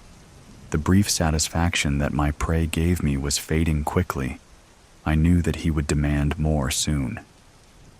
I toss the bones and other remains into the pit and fill it in, hiding all traces of my actions, for I am no longer human. I had died a long time ago, before Ben, before the season changed, before my memories were lost with time. I would no longer know the warmth of the world, unless that warmth was from the flesh of another body. My memories are forever gone in the abyss of time, and whatever or whoever I was before is now swallowed by the beast. I walked back to the cabin in defeat, the hunger stirring again, stronger this time. I catch the scent of something in the wind. It is sweet and delicate. I turn towards the tree line. A group of hikers, their voices carried through the trees. There would be no more resistance. I headed towards the voices, knife in hand, knowing that this time my hunger would be sated. Bad reflections. I am not a well person. That isn't easy to admit, even though I understand that it is important to acknowledge that as fact. I am convinced that it all started the night of the storm. After the lightning strike and subsequent power surge from the night before, both washing machines at my apartment complex were on the fritz. It was a minor miracle that we had lost power for only a few minutes. And thank God, my expensive surge suppressors did their job. As a combined freelance writer/web designer, I rely heavily on my computers for my livelihood, and imagining even one of them electrically fried just makes my cringe. The electric shock that knocked me on my ass was the real highlight of the evening, though. Strong summer evening thunderstorms were nothing new for our small Midwestern city, but this one was particularly impressive. Blinding flashes lit the windows and booming thunder rolled and rattled the panes every few minutes. Not wanting to rely on the surge devices exclusively, I decided to quit working and power all my equipment down. Reaching down and unplugging the main computer power feed at the critical moment when the lightning-induced surge came through, I actually saw as well as felt the arc as it jumped from the wall outlet, first following the cord, then my hand as I pulled the plug out. It was quite a jolt, knocked me back a few feet and flat onto my back. I don't think I lost consciousness, but my whole body tingled, and I smelled an ozone smell for hours afterward. Probably should have gone to the doctor just to get checked, but I'm mid-20s and still have some lingering adolescent male invincibility delusions, so I figured I'd survive and blew it off. Lugging dirty laundry down to the basement had never been one of my favorite pastimes, but add carting it a few blocks journey through the neighborhood, and you have a whole new level of annoyance. Nonetheless, there I sat the next day, but already in a state of commingled pain and numbness from just a few minutes in the rock-hard, cracked pink plastic chair, a new John Scalzi sci-fi in hand.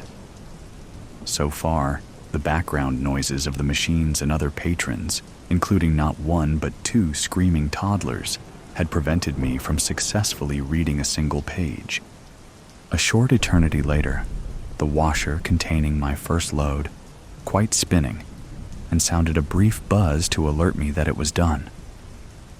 Even though the laundromat was moderately crowded, I was lucky that there was an open dryer just opposite my washer, so I dutifully drug myself out of the torture device masquerading as a chair and headed across the room.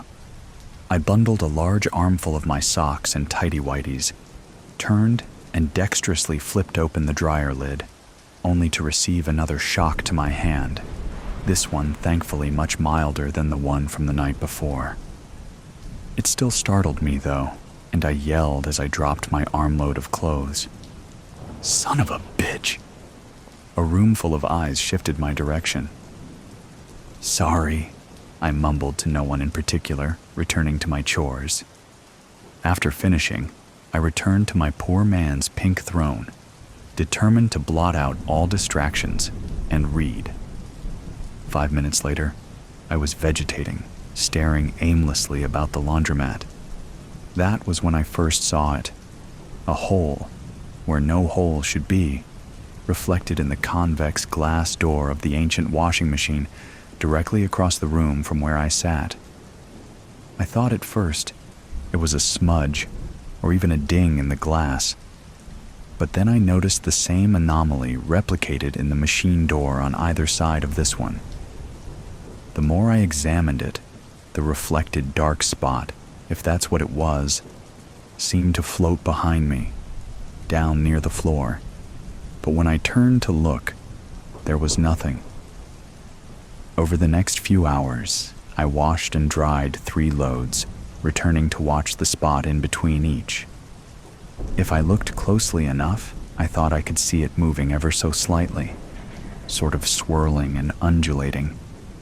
There was a hypnotic effect to it, so much so that the mother of one of the screaming kids had to poke me to let me know my last load was done. Finally finished, I stuffed my clothes into a couple pillowcases that were serving as laundry bags and staggered blurry-eyed from the building. Once outside, my head somewhat cleared, and interest in my recent temporary fixation began to wane. My focus turned instead to contemplate the work that I was now seriously behind on, thanks to the storm and extended laundry duties as I headed for home. Walking up the steps to my building, momentarily fumbling for my keys, I caught sight of my reflection in one of the glass windows that outlined the main doorway, and I froze. The spot, or whatever the damn thing actually was, had somehow followed me. I stared in confusion. It didn't seem possible, yet there it was unmistakably in the reflection, hovering in the same vicinity behind me and just above the ground, like it had appeared before. I spun my head around, and just like before, there was nothing to be seen behind me. Against my better judgment, I spun my attention back to examine the reflection in the window. The spot was indeed there, but it had changed. While I had been walking home, it had grown larger and had begun to emit flashes of light from its swirling center. Just a speck appearing here and there, briefly shining through before the undulating mass rolled and blotted it out again. And along with the reflection, there was now an accompanying sound, a faint tinkling, like a set of wind chimes coming from the direction of the spot. Unlike chimes, though, that came and went randomly with the wind, these played a melodic tune. Their cadence captured my attention, the rhythm lulling me into a trance. I listened, and I stared. For how long, I couldn't say. With some effort, I pulled my gaze away from the window and the spot, focusing down on my now clenched hands. The chimes cut off cleanly as the spot slipped from my peripheral vision.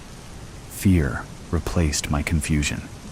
I quickly unlocked the door and hurried inside, my heart pounding out a trip hammer beat.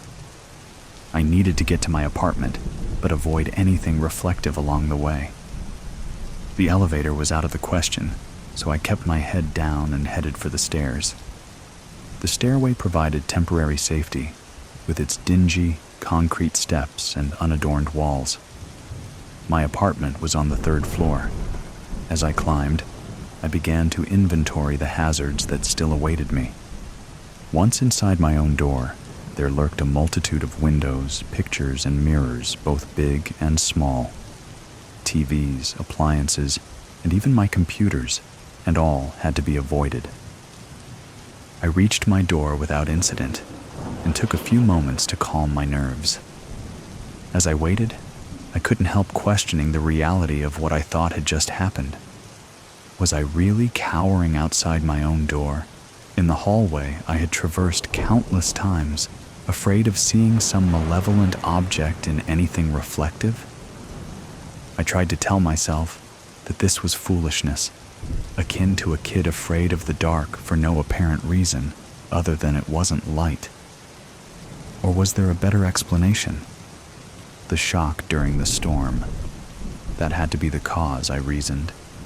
Maybe some brain damage, not much, but enough to make me see spots and floating objects that weren't really there, and hear things that weren't there either. Why not? I had not quite, but almost convinced myself that this could all be rationally explained. I still wasn't ready to raise my line of sight above floor level, but I entered the apartment much calmer than I had been only moments before. I thought about the little kid me again, afraid of the dark, and remembered walking through the house turning on all the lights, telling myself that even though I wasn't really afraid, the lights were just a harmless precaution. With that as my mindset, I retrieved a handful of towels and blankets and proceeded through my apartment, covertly covering anything reflective as I went. Collapsing at my desk, having covered my monitors with a sheet, I started theorizing how I could live like this until I could get to a doctor for help. I rationalized, even if the spot wasn't real, I still had to deal with its effects until I could be assured that it was gone. As I was ticking off tasks needed to stay functional, disable monitor screensavers, figure out how to go out in public, maybe wear a hoodie with the strings pulled tight to minimize my field of view, my phone rang. I reflexively reached for it out of habit and had just enough time to register that it was my mom calling before I saw it again, reflected in the dark glass of my cell phone. It floated higher now, and it was still growing, perhaps balloon-sized now. I could see variation in colors, shades of gray to black, swirling and heaving in rippling folds. The flashes of light had increased their brightness, still appearing briefly in the dark mass before being reconsumed. The chimes returned as well, grabbing my attention so completely that answering my mother's call was beyond my capabilities. I watched and listened, unsure whether sight or sound was the more compelling sensation. As my phone ringing stopped, I heard another sound, low and hidden underneath the chimes. There was nothing melodic about this new sound, and it struck a fresh fear into my mind. It resonated wet and heavy, like some ancient Lovecraftian god of old dragging itself from dark, mysterious depths. As I listened, the chimes clashed with the new noise in a strange auditory battle for supremacy. As I watched, the spot slowly grew. I could see it changing in the reflection, but knew it was occurring behind me, and at the same time, knew that there would be nothing there to see if I had been able to turn and look. Rigid with fear, I couldn't look away, helpless to alter my situation. As I sat incapacitated, a fresh horror arose. Like soft tendrils at first, I sensed what felt like a pair of many-fingered hands creep over my shoulders and down my chest. Their caress was almost sensual as they moved down to me waist, where the sensation changed to a grip. There was no real strength in the ghostly hands, but the feeling was inexplicably drawing me backward, back to where the spot awaited. Sensual became coaxing, coaxing turned to seductive, then finally approached insistence. Unable to resist, I tried rolling myself backward as I sat in the desk chair. The chair casters did not turn smoothly against the carpet, or I might have succeeded in my retreat to God. Only knows what fate the spot had planned for me. As I flexed my legs to overcome the drag of the carpet, my loving yet meddlesome mother came to my rescue. I hadn't answered her previous call, and she hadn't left a message. Her routine in such situations was to wait 10 minutes and call again, using the time to compose an appropriately thoughtful, yet guilt-inducing message to leave. The phone chirped loudly in my hand, enough to startle me and cause me to drop it. Luck being on my side for once in my life, it landed screen down. I pulled a slew of papers, coasters, and even a dirty plate off my desk, whatever was within reach, to cover it. The onslaught had ceased in a flash. I spent the rest of that night living like a blind man. I tied a shirt around my head for a blindfold and wore it constantly, not trusting myself to just keep my eyes closed. Somehow, with face recognition and Siri's help, I managed to call and check the hours for the urgent care facility a few blocks away, my plan being to arrive as the doors opened in the morning. After inexplicably getting a few hours sleep, mostly from exhaustion, and having neither eaten nor showered since the previous morning, I found myself contemplating just how best to navigate walking the 6 blocks to the doctor. I couldn't very well walk down the street blindfolded, so I had employed my hoodie idea. With the opening pulled down to just an unnerving few square inches, I ventured out. Other than sideswiping a garbage can and nearly colliding with a couple of emerging coffee shop patrons, my tunnel vision trek was proceeding without any serious issues until I needed to cross the main road. So far, I had only encountered side street intersections with little to no traffic at this hour, but the medical facility was on the opposite side of the 4-lane. As I waited at the light, head down and listening for the chirping noise that told me it was safe to cross, I reassuringly told myself that I was going to make it, that the doctor would scan my head, prescribe a pill, or send me to some specialist who would know exactly how to cure what ailed me. Having made it this far unscathed, I was feeling just a sliver of optimism as the chirp came and I stepped into the street. I may have been distracted, or it may have made no difference. I heard a motor racing, just a bit, to my right. Nothing particularly menacing, but enough to draw my attention. Just like answering the phone, I instinctively looked up ever so slightly to assure myself that I wasn't about to be run over, and there it was. A spotlessly clean storefront window, advertising the coming fall fashions. Spotless, that is, except for the spot I had been avoiding. The result was instantaneous. The ethereal chimes and fearsome dragging sounds, the forceful groping fingers upon my chest, urging me backward, and the sight of the ever-growing, surging spot itself, all manifested collectively. Reflected in the glass, the spot now loomed, grown larger than me. Its depths beckoned, its darkness seductive. I stopped, then reversed direction in the crosswalk, shuffling backward toward the maw of the thing that had been pursuing me. I was a part of the reflection this time, and I watched as my fate unfolded behind me. The flashing lights became blue-white arcs, dancing wildly just behind me, reaching out to welcome me or strike me dead, I knew not which, when a delivery truck pulled to the stoplight and blocked the window from my view. Released, I collapsed. Horns blared, onlookers undoubtedly gawked, and a young girl actually stepped up and asked me if I needed help. I ignored them all, abandoning my optimistic hopes for a medical miracle cure. I staggered to my feet, pulled my hoodie strings tighter, and ran. I desperately wanted to run away, but how can you run away from a reflection? From an entity that follows you always? So I ran toward something, or rather somewhere. I ran blindly to the laundromat. It made no logical sense, but logic had been left far behind sometime yesterday. As I had laid awake last night, my mind had reeled through scenarios, causes, and plans for what had been happening. The doctor had remained as plan A. My plan B made no sense whatsoever, but it flowed forward like a lifeline as I ran. Miraculously, I arrived at the laundromat without being run over, or seeing another reflection. The laundromat hadn't opened yet, but that wasn't going to deter me.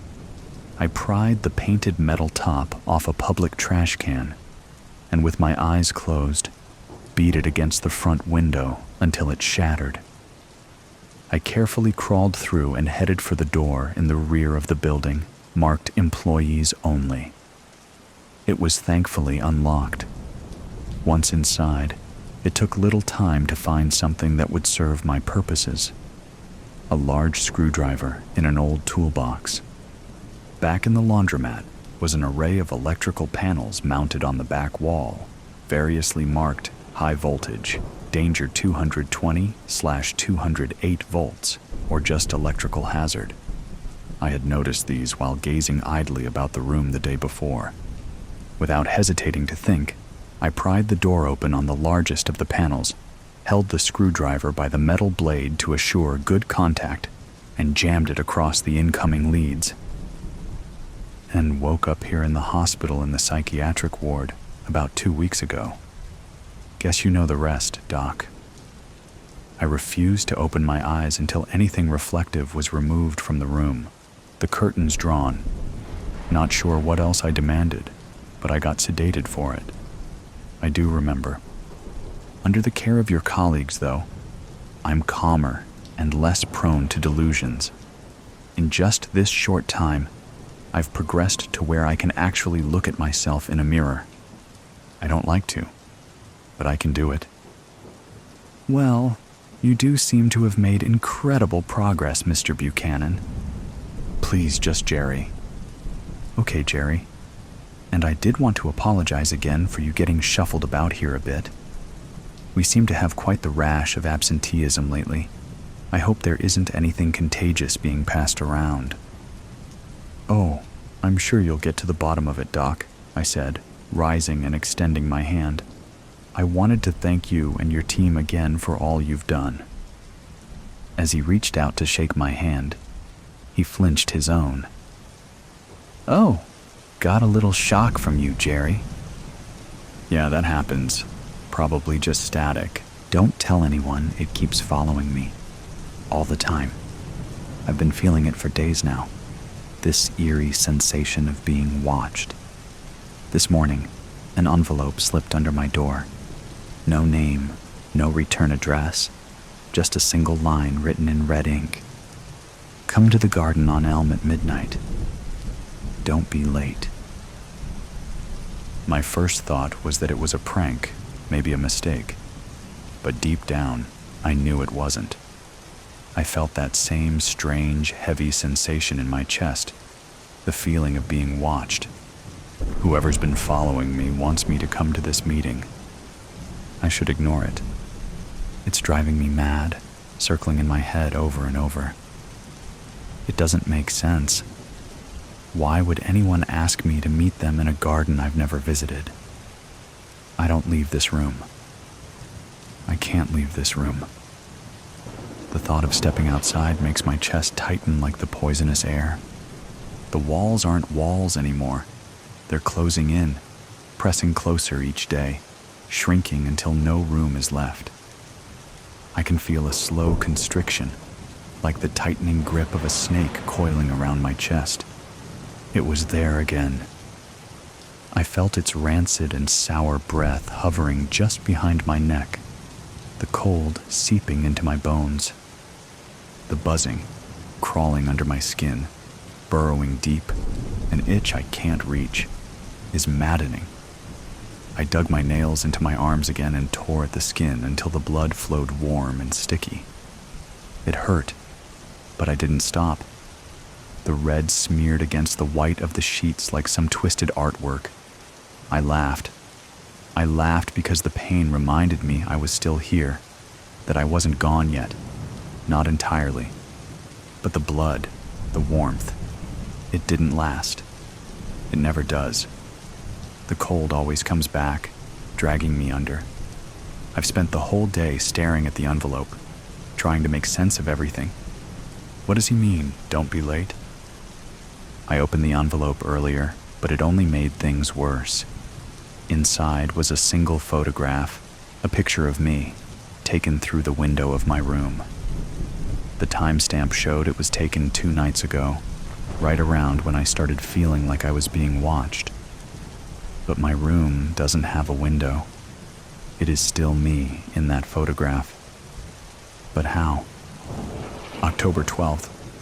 I didn't go. I don't know why. I sat here, staring at the clock, watching the minutes crawl by until midnight came and went. I couldn't move. My legs felt heavy like they were stuck to the floor. The envelope is still here where I left it, taunting me. I can't shake the feeling that I wrote it. It's ridiculous. Why would I send something to myself? I checked my desk drawer where I kept my pens and paper, but they were all where I left them. Still, that handwriting is mine. I know it is. I can't deal with that right now. I didn't sleep last night. Or maybe I did. I can't tell anymore. The line between waking and dreaming has blurred into a haze like thick and endless fog rolling in from the sea. I lie there, staring at the ceiling, counting the cracks. They're growing, splintering outwards like delicate spider webs. I wonder if they'll reach me, if they'll come down in shards of plaster and dust, burying me alive. I wouldn't mind. When I close my eyes, I see it clearer now. The dark mass, the shape it takes. God, it's horrific. It's all wrong. Its body is twisted, its limbs are too long, joints are bent at impossible angles, and the skin is slick and black like oil, dripping. And its face, or what should be a face, it shifts, twisting like clay, eyes forming then disappearing, mouths opening and closing, filled with rows of jagged teeth. It stood at the foot of my bed last night. I felt it staring, even though there were no eyes. The weight of its gaze crushed me into the mattress. I couldn't move, couldn't breathe. My heart pounded so loud I was sure it would burst out of my chest. I could feel it feeding off that fear, growing stronger, reveling in my helplessness. October 13th. I didn't take the pills today. They're trying to poison me. I see it in their eyes when they hand them to me. Their fake smiles stretched too thin. The red-haired one. She's the worst. She is always cheerful. She thinks I'm too far gone to notice. But I do. I notice everything. She came by earlier. I didn't like the way she looked at me, like I'm an animal. I smiled back at her and watched her flinch. She thinks I'm docile, but she doesn't know. She doesn't know what's been following me, what's been whispering in my ear. The envelope's still here, on the nightstand, staring at me. Why can't I stop thinking about it? Why can't I just let it go? The garden on Elm. It's not real. I know that. I know I never wrote it. But sometimes, in the quiet moments, I wonder. What if it's me? What if I've been sending these things to myself all along? Number. That's impossible. I wouldn't do that. I scratched at the walls today, tried to tear them down and tried to escape. I could feel it closing in, but the walls wouldn't give. My fingers bled, my nails broken, but the walls held firm, cold, and unforgiving. I could hear it whispering through the cracks. I can't understand the words, but know they're meant for me. October 14th. The feeling was more vital and intense today. It's getting closer and more aggressive. Every step I took, every corner I turned, was right there. The light stretches it out, twisting it longer and pulling it closer until I feel drowning. I've feared so many things, but nothing like this. It started when I was a kid. My stepfather had this way of punishing me when I did something wrong. He'd shove me into the closet in the basement and lock the door. I can still hear the click of the lock, that final sound before the darkness swallowed me whole. And I remember the worst day. The day it came. It was one of the longest times he'd left me there overnight. I don't remember what I did to deserve it. The punishment lasted longer than usual. I screamed at first, banging on the door, but no one came. They never did. The darkness wrapped itself around me, smothering my cries. It was like a blanket of silence, pressing in closer and closer until the only sound I could hear was my own heartbeat, frantic in my chest. The hunger came first, gnawing at my insides like a rat chewing through bone. Then, the thirst. My lips cracked, and every breath was dry and sharp. The need to go to the bathroom hit next, but I held it for hours, clutching my stomach, praying he'd let me out. But he didn't. Eventually, I couldn't hold it anymore. The urine soaked into my clothes, warm and humiliating at first, then cold and stinking as it mixed with the damp, musty air of the closet. The smell filled the tiny space, suffocating me and burning my nose. I cried, not from pain, but from the shame, the filth. And then, hours later, or maybe minutes, I don't know, that happened too. I had nowhere to go. I couldn't hold it. The shit pressed out of me, warm and sticky, and I felt it spread beneath me as I sat on the wooden floor. The smell was unbearable. My skin crawled with it, with the filth of my own body betraying me, trapped in that black hole of a closet. And that's when I felt it. I can still remember the exact moment. The darkness had changed. It wasn't just empty anymore. It was watching me. It was alive. The air had shifted and thickened like something had slipped into the closet with me. I froze, my body trembling, my throat dry and raw from screaming. My heart pounded in my chest, each beat like a drum, slow and sickening. I couldn't see it, but I knew it was there. I could feel it hovering just out of reach. A presence. It wasn't like the darkness that had always terrified me. It was something far worse. Something that was feeding on my fear, on the filth, on the weakness I had become. That's when I first sensed it. Whatever it was, it had slipped into my world and has never left me. October 15th. The nurses, they're scared of me now. I see it in their eyes, how they flinch when I move too quickly, and how they talk in hushed whispers just outside my door.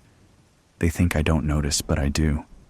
The way they look at me, like I'm a rabid dog, something to be caged and kept away. Good. The reddish nurse came again today. Her smile is unnatural, stretched so tight it looks like it might split her face open. She handed me the pills. Blue ones this time. I took them from her and felt their weight in my hand. But I didn't swallow them. I smiled back at her. Pulling the corners of my mouth up like that felt strange. My face was stiff, unused to the motion. I wonder if she noticed. I let the pills slip from my hand and watched them fall to the floor, bouncing once or twice before disappearing into the shadows.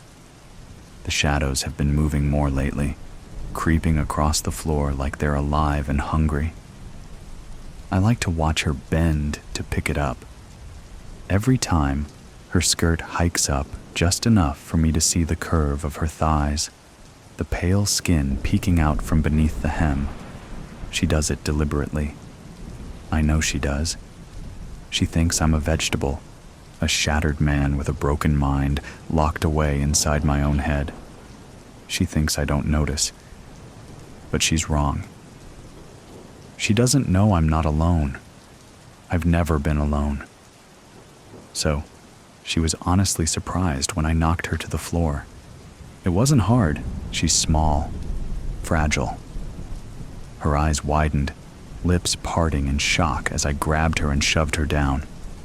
Her breath hitched, a sharp air intake, and I could feel the excitement, the pulse of something dark and wild rushing through me. It wasn't me. It wasn't I wasn't in control. It wasn't my fault. It wasn't my fault. I didn't want to hurt her. It wasn't me. It was the thing that's been with me all along. The thing that's been watching now, waiting and feeding. It pushed me, whispered in my prank ear, and told me what to do. I didn't have a choice. She cried out, but the buzzing in my head and the ticking clock muffled her voice. I could barely hear her. I could scarcely feel her anymore. Everything was slipping away, fading into the hum, into the dark. It's inside me now. I can feel it crawling under my skin, controlling my wants and thoughts. It's too late. I can't stop it anymore. I'm laughing again.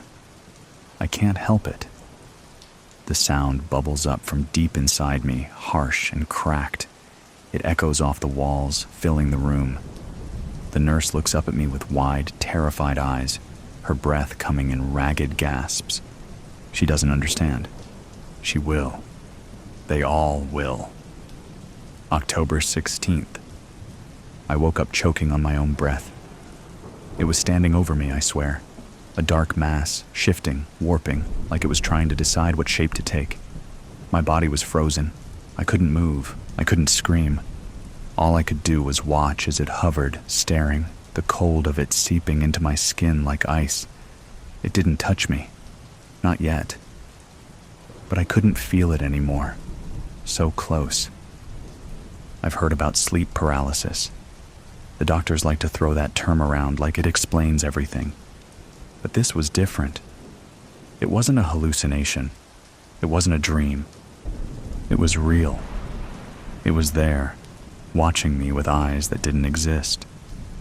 I laughed. I couldn't help it. The laugh just bubbled up out of me, desperate, choking. I laughed because what else could I do? What else do you do when the thing following you for years finally finds its way into your room? They put me in isolation after that. She said I was disturbing the others. I was screaming, they said, but I wasn't. It was the laugh. It's funny, really. It's funny how no one else sees it.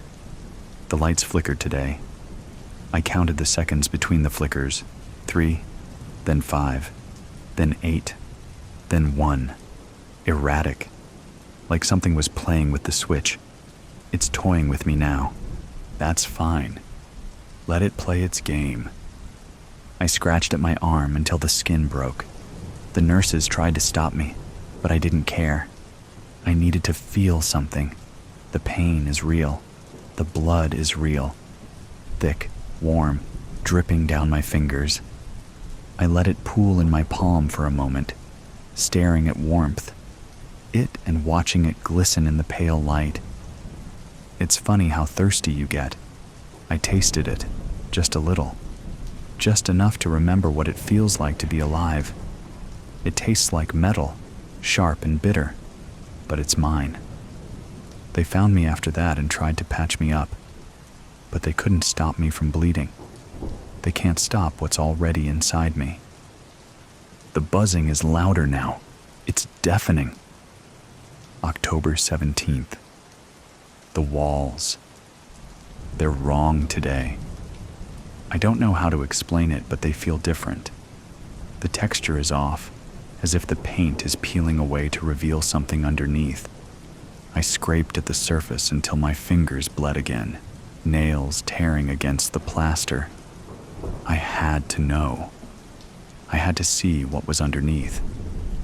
It was hollow. Behind the walls was nothing, just darkness, an endless void stretching out forever. I could feel the pull of it, dragging me in and whispering promises of relief and escape. But it's a lie. I know what's really waiting in that darkness. It's there, waiting for me to slip. I won't. Not yet. October 19th. Everything is sharper today. The edges are too bright, too hard. The air smells of chemicals, bleach, ammonia, and something sweet and sickly. I gagged when I woke up, the stench clinging to my skin and the sheets. The buzzing in the light is louder than ever, a constant hum that vibrates through my teeth, rattling my bones. I saw it again this morning, not just a flicker. No, this time, it was there, fully formed, standing in the corner, watching, waiting. Its face, oh God, its face, was mine, twisted and distorted, like looking into a broken mirror, the features all wrong, stretched, eyes too big, mouth too wide, filled with jagged teeth. I screamed. I screamed until my throat was raw, and my voice gave out, but no one came. No one heard me. They never do. Do you hear that? No, you don't. You're sitting there, comfortable, safe, reading this like it's just the ramblings of a madman. But you're wrong. It's not me that's crazy. It's you. You don't see it yet, but you will. You'll feel it soon enough. It's always there, waiting, watching, lurking in the corners, just beyond the light. I'm sorry for you. I really am. You'll understand soon enough. You'll realize it's been watching you too. It'll slip into your room and mind, just like it did with me. And when it does, when you finally see your shadow, don't be stupid. Don't be like me. They won't believe you, and it'll only make it stronger. Be clever, be silent, milk-fed. The town of Gord's Hollow was gaunt and undernourished in nearly every aspect. Its rickety streets laid out like a soothsayer's tangle of oracle bones, and its bedraggled buildings stood lean and haggard, much like the people that lived in them.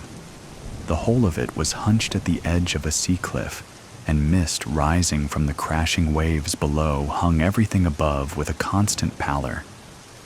But there, right on the cusp of world's end, where the roar of the sea filled your ears, grew the only thing in Gord's Hollow that could be called hale and hearty, the gourd garden itself. It was this garden that made Gord's Hollow famous in our county. For generations, the emaciated people of the town had inexplicably produced gargantuan gourds that put all others to shame at the harvest festival. Their crooked-necked squash were taller than a man, their zucchinis large as coffins, but it was their pumpkins that drew so much envy. Huge and round and plump, it took 2 teams of oxen just to haul them. At the festival, the pumpkins loomed large over all the proceedings, so large it seemed they could swallow all other entries and have room left over to consume the judge as well. But their size itself was not the most striking element to their appearance, for the pumpkins were also of exceptional color. Their shells were a deep, vibrant orange, so deep and so vibrant as to almost be red. And though no one who was not a citizen of Gord's Hollow had ever seen the pumpkins cracked open, it was rumored the flesh inside was the scarlet color of new blood. It was an October day when I made my visit to Gord's Hollow. They had kept the secret of their pumpkins close for too long, and I was determined to discover their methods for growing them, by honest means or otherwise. Outsiders were uncommon in Gord's Hollow. My presence drew a searching eye from everyone in the streets. Nonetheless, I conducted myself straight to the garden's fence, a spindly wrought iron affair, and gazed through the bars at the great mist-shrouded fruits inside. "They're a sight to see, eh, stranger?" A voice called over the drone of breaking waves. The speaker was slim, as were all the townsfolk, but he wore a smile as he extended a bony hand. "Indeed," I replied, taking his hand, which I noticed felt almost as if it carried no flesh. "Would it be possible to get a closer look? I am a botanist, and I have never seen such magnificent plants." "Apologies, sir, but I don't carry the key." He nodded towards the chain, wrapped about the gate and secured with a heavy lock. "Could you direct me to the person who does?" Again, my apologies. but the gourds are off limits to visitors." The man smiled consolingly, and I noticed his gums were nearly the same pale color as his teeth. "Could you perhaps answer questions about them then? I am very curious to know how you grow them to such prodigious size." "Folks that come here are always wondering about that." He lifted his narrow shoulders. "But truth is, there's no mystery to it. They're just milk-fed and tended to with lots of care." I knew about milk-fed pumpkins. It was a simple process. A small slit was made in the pumpkin's vine and submerged in a dish of milk. Capillary action sucked up the nutrients and accelerated growth. Many gardeners in the county employed the technique, but none achieved sizes like those I saw before me. I am astonished to hear that. I have myself grown milk-fed pumpkins, but not to such a result. Aye. Most folks aren't dedicated to it the way we are here. My interlocutor rubbed his arm as he spoke. We tend to our pumpkins day and night like other folks aren't inclined to do. It's just good gardening and the milk that makes them grow. But what about fertilizers and seed selection? Do you plant them under the full moon?" Of course we do. The man laughed. "But so does everyone else. My name's Jack, by the by. If you have designs on staying the night, my inn is just there." He pointed a skeletal finger towards a corner building with a signboard bearing his name. "You'd be most welcome for supper and to stay the night." I thanked him and accepted his offer. At dinner, 2 things surprised me. First, there was not a single dish served made from the bounty just outside the door. No butternut bisque, no fried eggplant, not even a slice of pumpkin pie. The second was the tremendous appetite of the locals. From people so lean and weedy, I would have expected reticence at table, but they ate with a gusto I could not contend against. Platters of steak and liver disappeared before I could stick a fork in, and where the thin men put it all, I could not say. I spent the evening introducing myself and leading conversations to the topic of pumpkins, but the line I received from every man was well rehearsed. Milk-fed and careful labor, the villagers were ironclad in their conspiracy. Jack was good enough to give me his finest room on the 2nd floor, with a window overlooking the garden. I had a spyglass in my valise, and, unsuccessful at dinner, I hurried upstairs to see what might be seen before sundown. The mist made it difficult to gather much in detail, but I was able to confirm the diligent care provided by the townsfolk. Through my lens, I saw at least a dozen at work among the vines, some using shovels and hoes, as would be expected, and others employing water cans. But my eye was drawn to some who carried crates of dark glass bottles. I noted that the umbilical vines of each gourd had an identical bottle attached. As I watched, the gardeners exchanged the attached bottles for fresh ones from their crates. "Ah, the milk," I thought to myself. There was a knock at the door, and I slid my glass away before opening it. "Begging your pardon," it was Jack, still rubbing his left arm. "Word is, there's a storm blowing in off the ocean tonight. I'll have to close your shutter." He stepped across to the window before I could invite him in, closed and locked the heavy wooden blinds, and then was back down the hall. As the night progressed, there was no storm, but through the cracks in the shutter, I could see lamplight moving about in the garden, enough to indicate a great deal of activity. I pressed my eye hard against the cracks, but could make out nothing. I threw on my coat and decided it was time for stealth. There was no light in the hallway. As I felt my way along, my feet encountered an unexpected obstacle, and I found myself tumbling down the stairs. I lay in the dark moment. Then a match struck, illuminating the proprietor's face, his sunken eye sockets cast in shadow as he descended the stair towards me. "What do you mean tripping up your guests at the top of the stairs?" I said, a little sharp in my unsettlement. "My apologies. It is my habit to wait on the landing in case my guests ring. I must have drifted off. Are you hurt?" Upon examining myself, I saw, though my pant leg was not torn and I felt no particular pain, a stain of fresh blood had formed on the fabric just below my knee. "The town doctor is just a door over," Jack said, seeing the blood. "No need for that. It can't be much." "I insist. I'll not have my guests injured and going untreated, not when the hurt is on my account." He grasped my arm with surprising strength and pulled me to my feet. The doctor's residence was indeed the next door over, and as I was somewhat forcibly escorted, I caught only a glimpse of the gourd patch.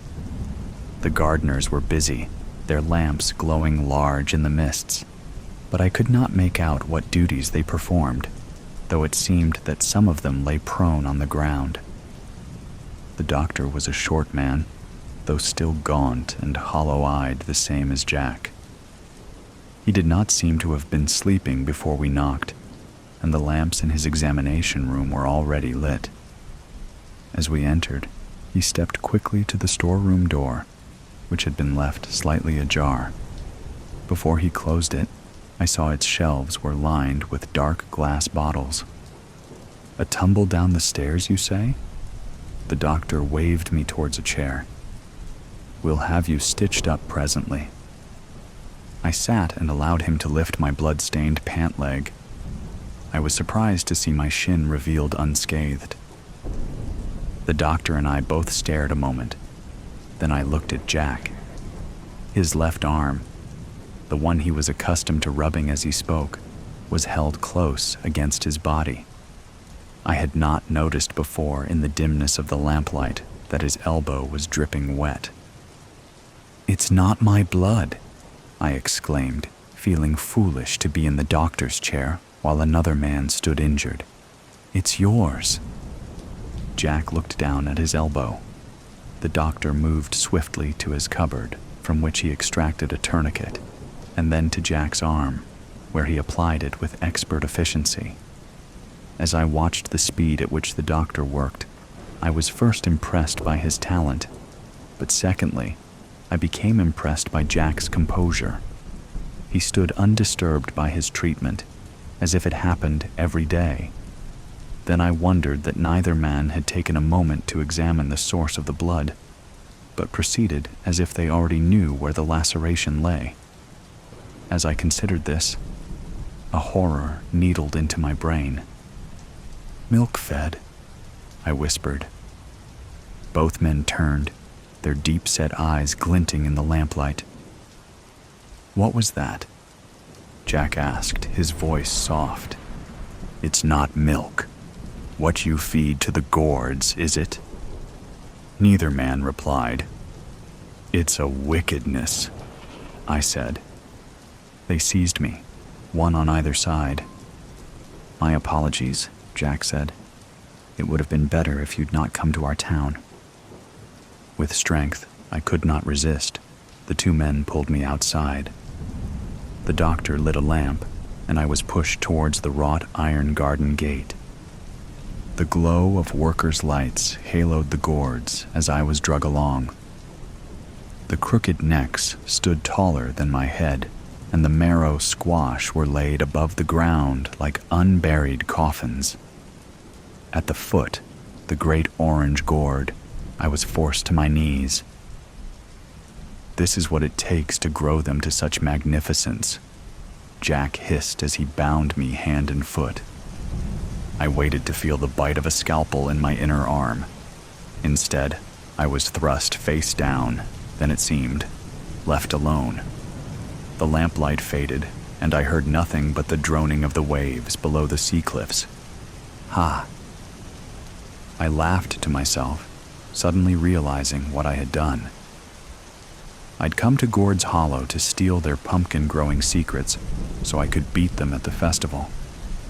But I had been seen through, and this was their prank to teach me a lesson. I raised my head to cry that I knew the game was up, but before my mouth could open, I heard a quiet sound, subtler than the distant waves. It was a sound of movement, like tiny curly vines worming over crumbly loam, a sound of searching, like a great umbilical stem yearning to be fed, and then with a prick of pain, a sound of gentle susurration, as of a baby's mouth sucking fresh warm milk. Bob Barker and the price of cookies. If Bob Barker was dead, he apparently was making the most of it. Bev checked the date on the magazine, guessing this bundle of BLTNs had gathered dust on some post office loading dock until some chuckle-headed awoke from their civil service coma. November 2024. She angrily brushed the white hair from her eyes as the early November winds buffeted the mailbox bank, then located the mailing label that cheapened the high-tone, heavy matte cover.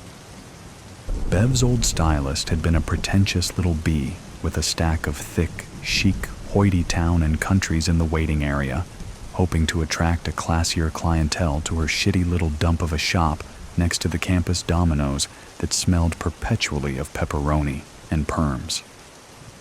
Upshot was, somebody was going to have to get their hot goss at the Gas End Gulp or the Great Clips like a normal peon this month. Thanks. Beverly L. Tryon, 107 Oakline Drive, Millington, Illinois. Bev blinked and re-examined the other two cover boys.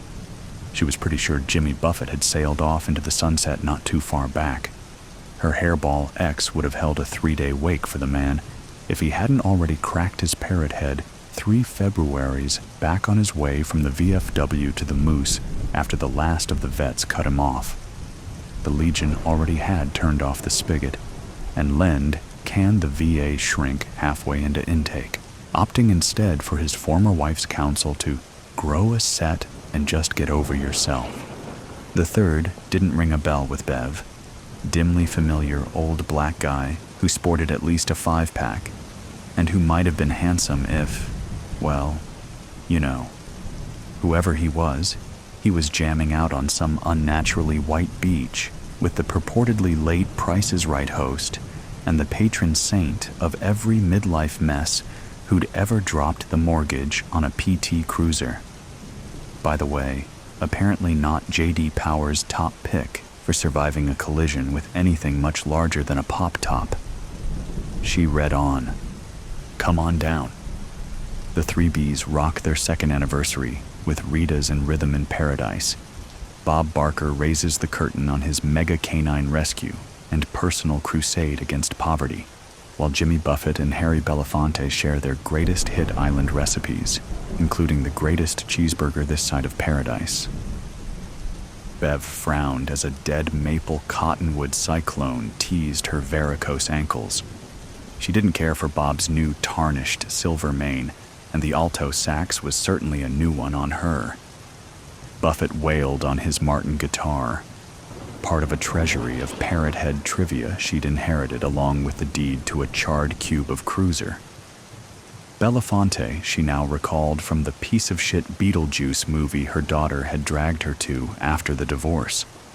Only good part of the idiotic, blasphemous thing, though now she recalled that when he wasn't slapping the bongos, Harry was a major troublemaker, one of those.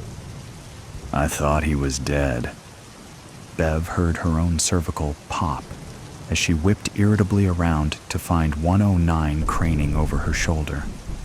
Though she'd ascertained ownership, Bev hugged the slippery magazine protectively to her chest. If I could just... The maddeningly tall old busybody next door mumbled as she attempted to reach around Bev's compact girth. Bev leapt back, and the amazing 6-foot woman scooped an impossible stack of catalogs and political flyers from inside her narrow Ace Hardware box. Bev suspected she was a libtard. She kept a patch of weeds and hay between their houses with a sign about how she was a friend of the butterflies. The city wouldn't do anything about it. Must be some kind of marketing campaign, 109 chirped, extracting her own sleek BLTN from the pile. What do you think that stands for? Probably like AARP, but I got that Saturday. Huh, addressed to me. Weird. Maybe the O people sold my name to a mailing list. Bev's jaw tightened. Her neighbor tapped her ET forefinger on the mailing label. See that in the corner? 1/7. 7 freebies to lure us in, then the sales pitch. God, I thought Belafonte was dead. You know, my mom actually met him during one of Dr. King's marches. I'm freezing my ass off. Later, Bev grunted, scuttling across the street, narrowly averting a Domino's driver who apparently thought 30 minutes or it's free was a personal code rather than a desperate marketing plea. The card floated to the olive shag as she slammed the front door shut against 109 and the others, those who'd wormed into the downtown fringe with their hippie gardens and rainbow flags and black Antifa Lives Matter and socialist blue yard signs as her neighbors cashed in one by one. Steadying herself on the doorframe, Bev bent painfully to scrape the cream-colored card from the filth and fibers. This subscription is a very special gift from Aileen. We hope you'll enjoy our thoughtfully curated articles, Bev snorted, and that truly BLTN enriches your understanding and perhaps even your life. With love, Aileen. Christ, Bev breathed, dropping into the threadbare Thomas recliner Len had neglected to include in the prenup. Aileen. There was a cousin Eileen on Dad's side, and 2 Count 'em Ellens.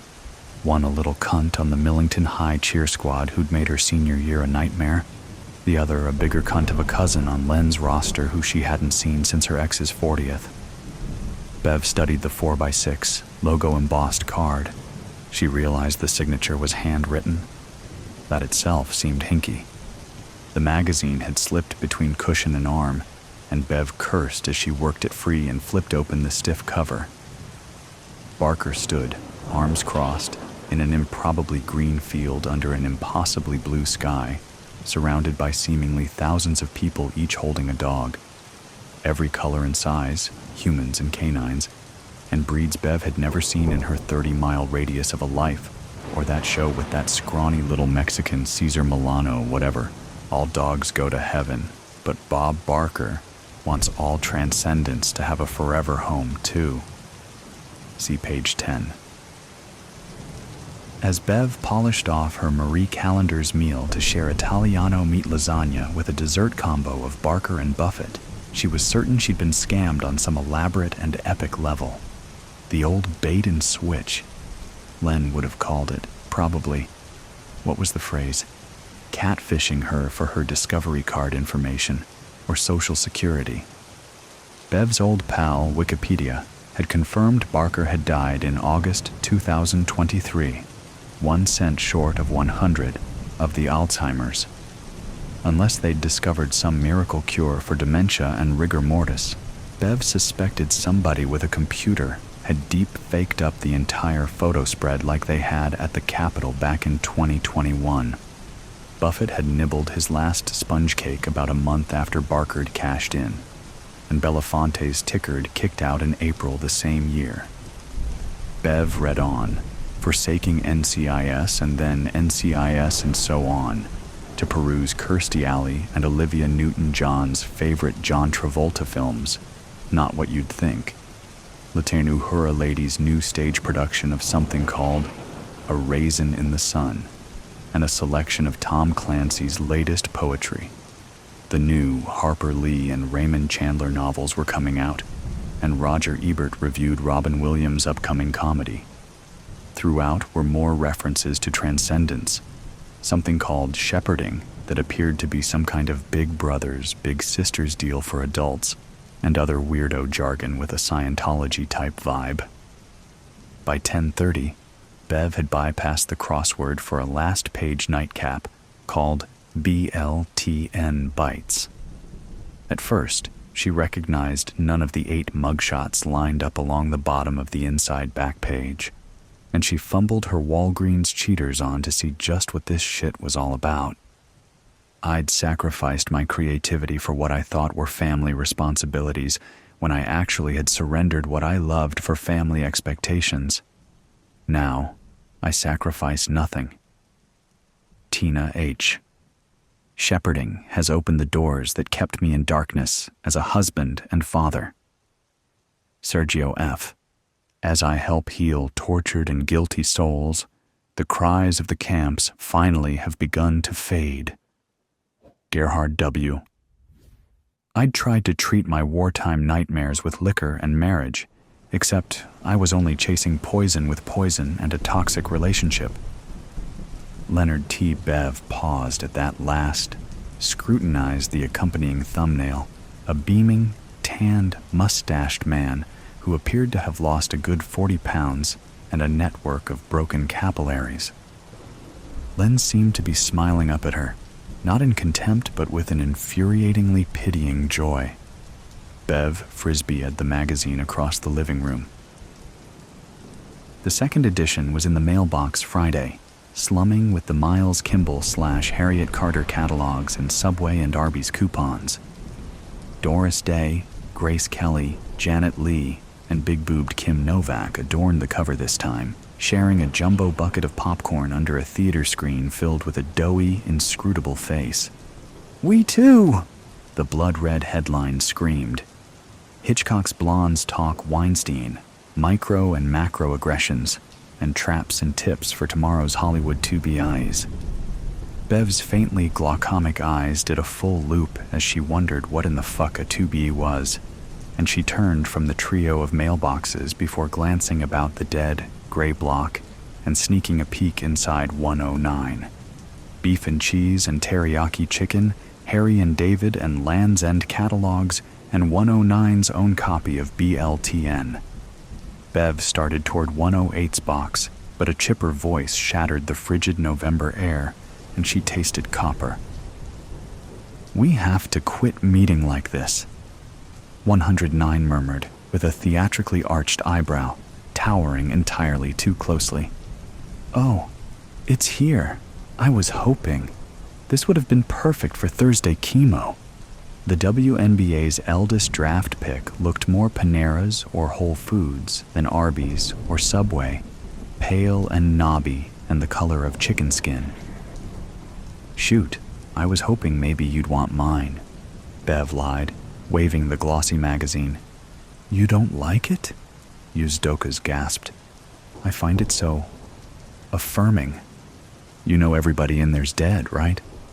"Everybody," Bev echoed. "Sick. I mean, what's the deal? Is this some kind of, what do they call it, cyber scam?" They don't have a website, I checked, so not really cyber. And if this is a scam, it's an awful expensive one, don't you think? Did you notice there are no ads, no information about subscribing? How do they pay for this whole production? You know what I think maybe this is about? Second chances, better choices, leaving regrets behind. You know what performance art is, right? I think maybe this is like performance journalism. Bev remembered how good fucking Len looked, considering his past stint as 240 pounds of flame-broiled road chuck. "I think you're batshit crazy," she snapped, struggling across the street with her slippery bundle with as much dignity as she could attempt to muster. Back in the cost-efficient, 60-degree comfort of her living room, Bev ripped through the December BLTN, scanning the names and faces of the dead.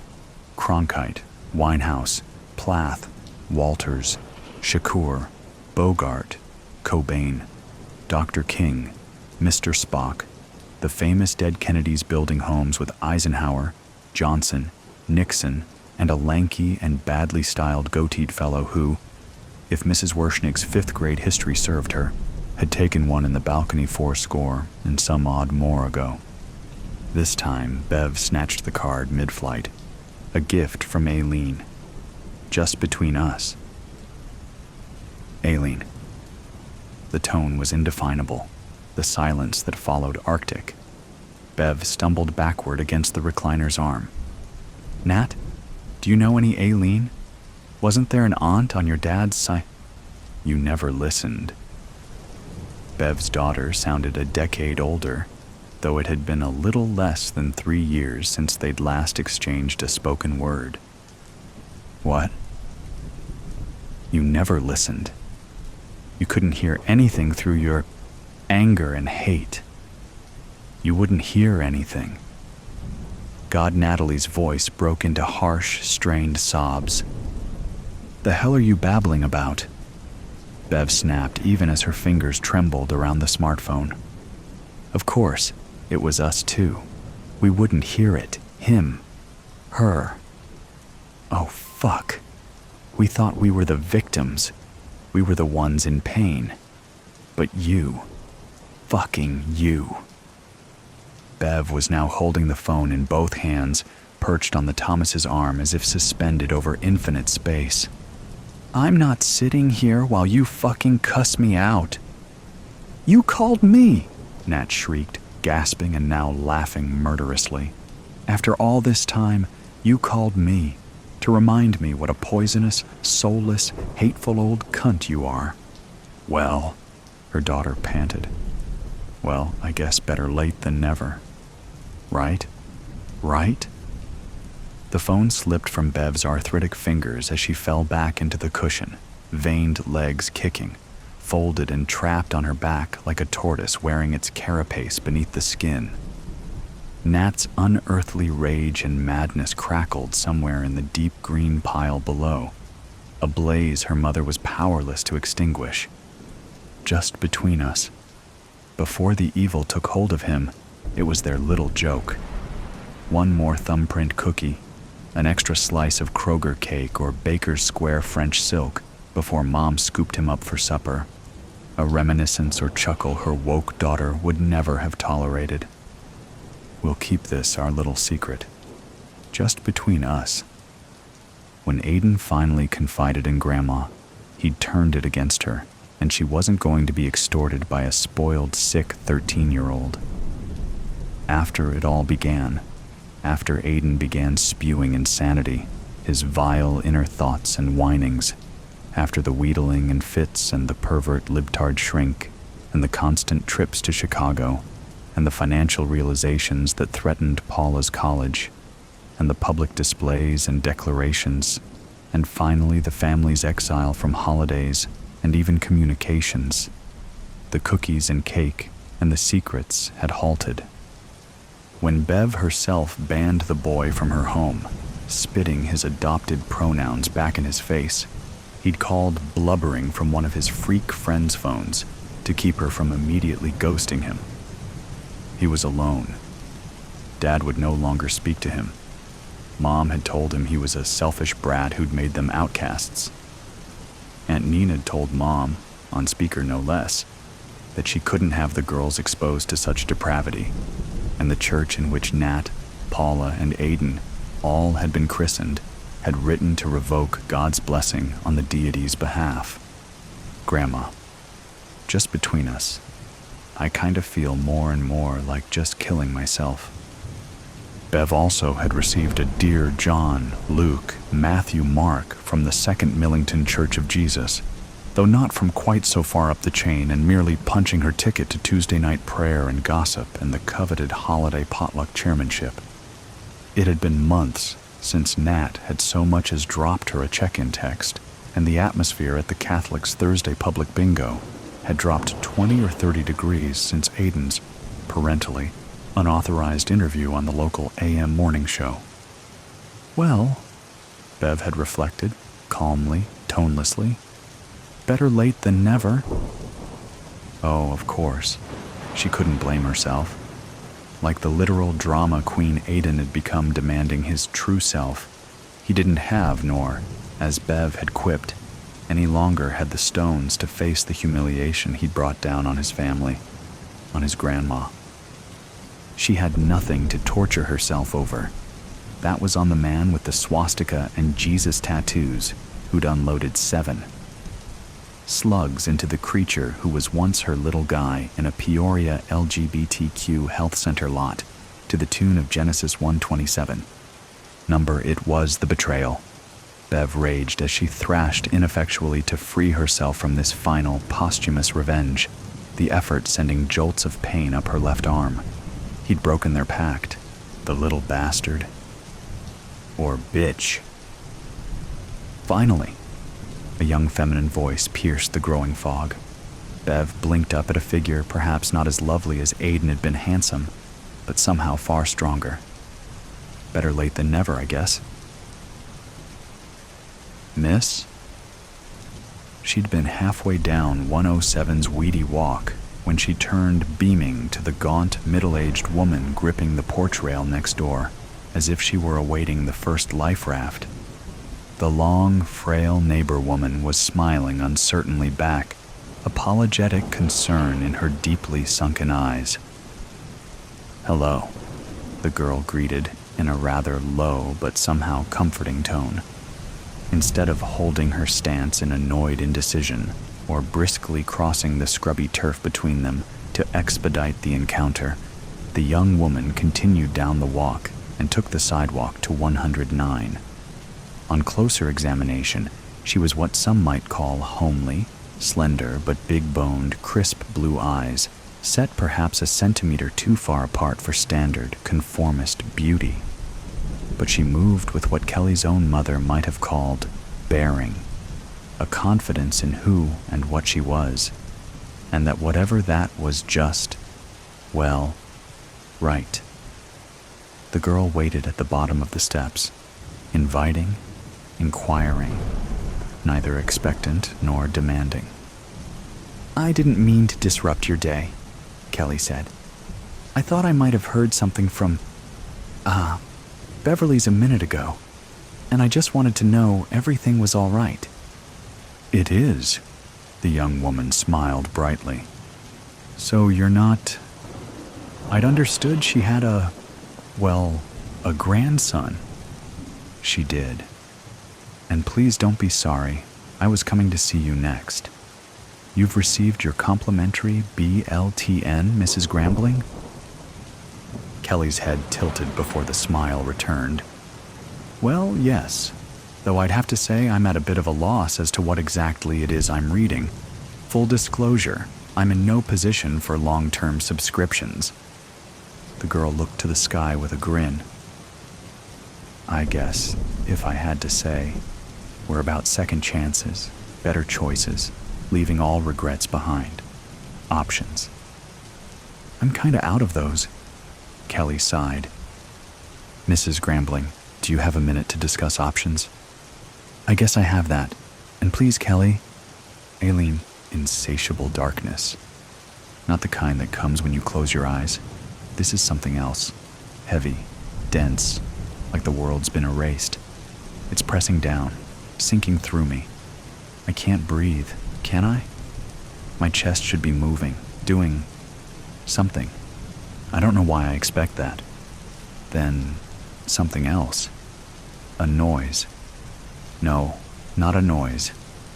A memory. "I love you, babe." A woman's voice, warm, laughing. I can almost feel her next to me, see her face, smell her perfume, something like freshly peeled oranges. Gone. Just like that. I try to hold on to it, but it slips away like smoke. Something aches where the memory was, filling empty spaces, like something lost. Am I lost? No, I'm here. Here in the dark, here in the earth pressing in on all sides. It is cold, deep in my bones, in my flesh. No, it's wrong. I feel something slipping, a part of myself loosening, unraveling, sinking into the dark. I try to reach for it, to grab hold of me, but it's fading fast, sinking below the surface like a drowning man. I tell myself, I'm still here, I'm still someone, but it feels like a lie. Why can't I move? I try to lift an arm, a hand, anything, but everything's sluggish. My fingers claw at nothing, something below, above, heavy, settled. I should be moving, I should be. Then it hits me, clear and sharp, like a broken bone. I'm dead. I'm dead.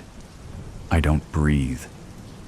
My chest is still cold, rotting. A surge of panic hits, a sensation I didn't know I could still feel. I close my eyes, or maybe they were already closed, and try to piece together bits of memory clinging to me.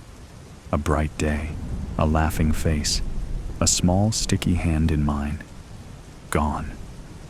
Gone before I can feel it. The weight around me presses harder, like the ground itself is claiming me, holding me down. I don't know how I know, but I know I shouldn't be here. Shouldn't be this. I should be someone else. Happy birthday.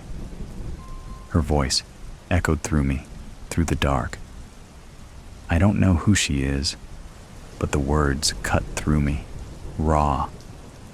I remember her laughing, brushing a stray hair behind her ear, her eyes catching the light in that way that always made me stop and stare. She'd squeeze my hand and whisper, "You're my forever." The words are faint now, slipping away, but the warmth of them lingers enough to hurt. I claw at the darkness. I don't mean to. I don't have to. My fingers curl through the dirt, tearing, dragging myself upward. My hands pull, dig, until I feel the damp, cold earth under my nails, grinding against bone. The part of me that still thinks cringes. The other part? It just keeps going. It's like I'm watching from far away, a thought pulsing through my mind. Get out. Get out. Not a choice, an order I can't ignore, from deep inside, where the human parts of me are fading fast. I don't know how long I claw, but the earth loosens above me, cold air seeping in, something other than the dirt. It's thin, stale, the first taste of the world outside, and it makes me feel alive. Alive and wrong. My head breaks the surface, and the night air hits me, sharp. I gasp, but the air scrapes through me like glass. The world is blurry, washed out under the moonlight. Grave markers surround me, jagged teeth against the sky. This is where I came from, where they buried me. I'm a corpse, crawling out of my own grave. The thought jolts, but it's distant, almost faint, like something I heard once and already forgot. Then that hunger, the one buried under memories, under voices, stirs, an ache deep in what's left of me, stronger than anything else. I push forward, not thinking, just moving, pulled by instinct, by the urge rising, undeniable. I'm dead. I'm broken. But I need something. I can't stop. I can't go back. The first thing I see, really see, under the sickly cast of the moon, is my hand, if you can call it that. It's a mess of sagging skin stretched over bone, torn in places, bits of muscle clinging to knobby joints, fingers twisted and rigid, blackened nails caked with dirt and something else I don't want to name. The sight, this thing I'm looking at, moving like it's mine, hits me like an electric shock, horror rushing up, strangling me. God, what am I? I try to scream, but all that comes out is a sound, low, guttural, inhuman, like an animal caught in a trap. My hand, my arm. No, this isn't my body. It can't be. The skin hangs in loose, rotting patches where it's not already gone, exposing sinew and yellowed bone. I look down and see my clothes, shredded, filthy, stained with patches that could only be. I shut down the thought, but the nausea twists inside me, pulling me toward something deeper. And then, as the horror swells, something else creeps in. It starts as a twitch, a need, deep and feral, like a slow burn crawling from my center outward. It coils in my stomach, my muscles, my bones, driving out everything else. A hunger, sharp, jagged, specific. I don't just want food. I want Something else. Something alive. Number no, don't think it. Don't even say it. You don't want this. But I do. It's already there, growing, swelling, filling the hollow spaces inside until there's nothing left but the hunger. I try to push it down, to hold it back, but it's like caging fire. It flares, a force driving me to move, to push one unsteady, broken foot in front of the other, leaving damp streaks of earth where I walk. Ahead, movement, shadows, soft and slow. A person, bundled in a coat, walking the edge of the graveyard, flashlight in hand. I want to warn them, tell them to turn around, to run. Stop! But my body doesn't listen. I lurch forward. I'm watching, screaming inside, but I'm just a passenger, shackled here, while something else, some twisted, primal urge, takes the reins. My mouth opens, something wet and rotten drips down my chin, spilling onto torn clothes, but I can't stop. I'm close enough now to see him clearly, middle-aged, a little tired, maybe a little sad. He notices me, stops, frowning. Are you okay? His voice shakes, holding the flashlight up, illuminating my face. The light hits his eyes, wide with shock, as he takes in my face. His jaw drops, his lips tremble. Oh my God! Run! I want to scream. Run! But my mouth twists, letting out a moan, low and ragged, and it's enough to send him stumbling back, breath hitching in fear. He turns, but it's too late. My body surges forward, faster than I should be able to move, faster than anything this decayed body should manage. I catch him from behind, fingers sinking into his shoulders. I feel his body seize, the heat of him, the life. The hunger digs deeper, takes control of my hands, my teeth, drive into him, tearing at flesh like it's some kind of drug, some twisted ecstasy. He screams, his voice cutting through the night, but my body just keeps going. My teeth sink into his shoulder, the taste that hits my tongue. It's warm, alive. It fills me in a way nothing else can, something thick and metallic spilling down my throat, coating my mouth, and there's a sick satisfaction that follows, a relief even, like I've finally given in to something I didn't know I wanted. Stop. Please. God, just stop. But there's no stopping. My mouth pulls back, jaws snapping down, over and over, feeling skin and muscle tear, tasting the salt and the heat of his blood. His body twists, weak hands pounding against me, scratching, fighting. But his voice is breaking, giving way to soft, strangled cries.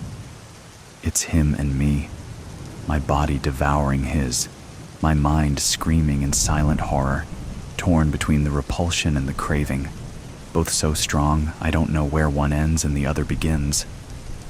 I taste his life fading, bit by bit, until he stops moving, limp beneath me.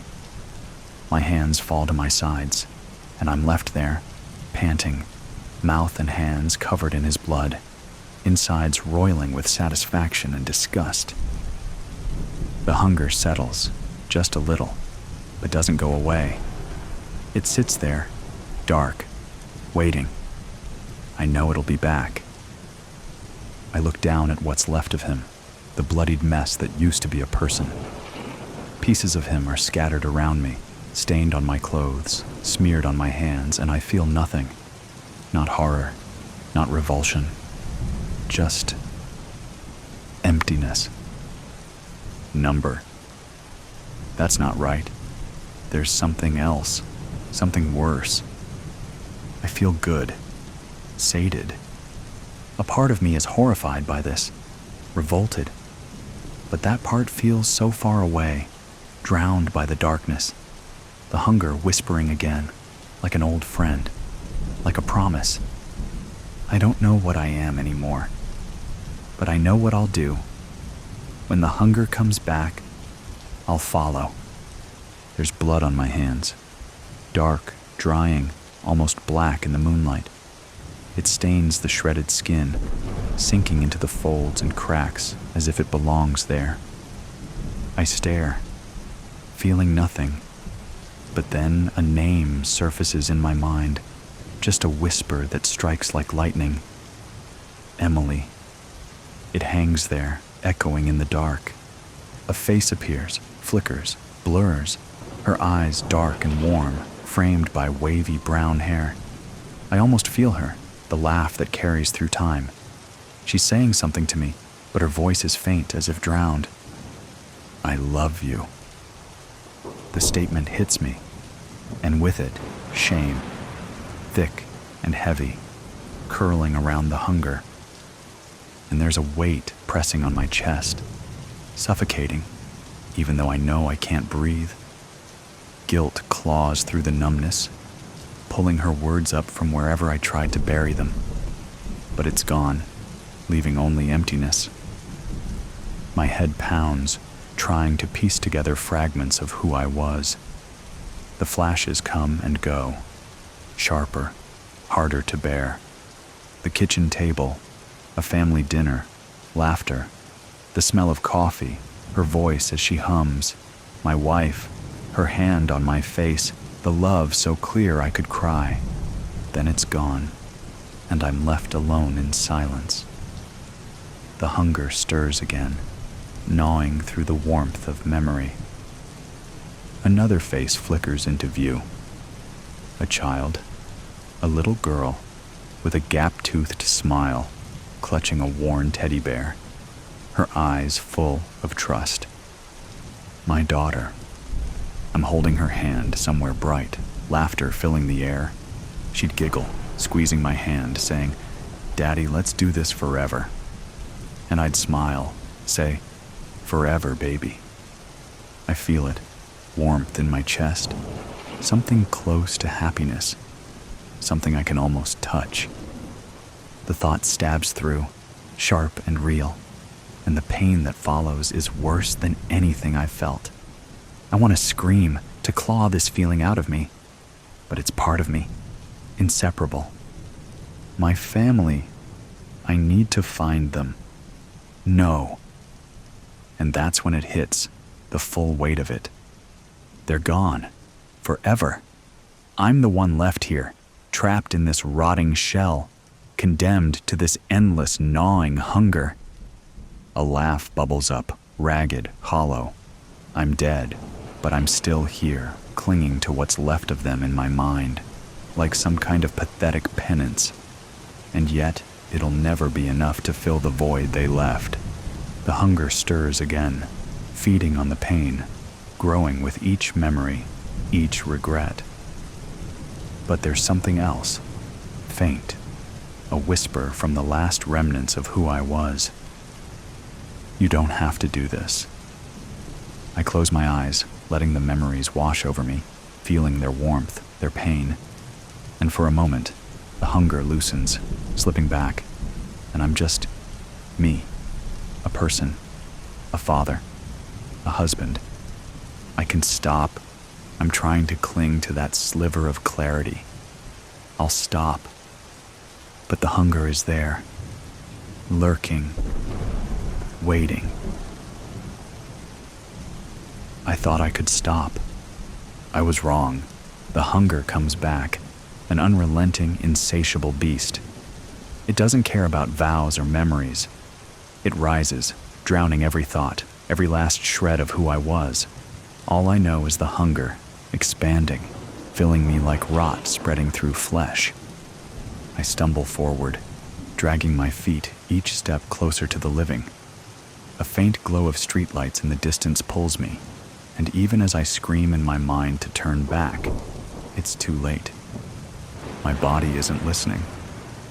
A man steps out of a car, his whistling dying the second he catches sight of me.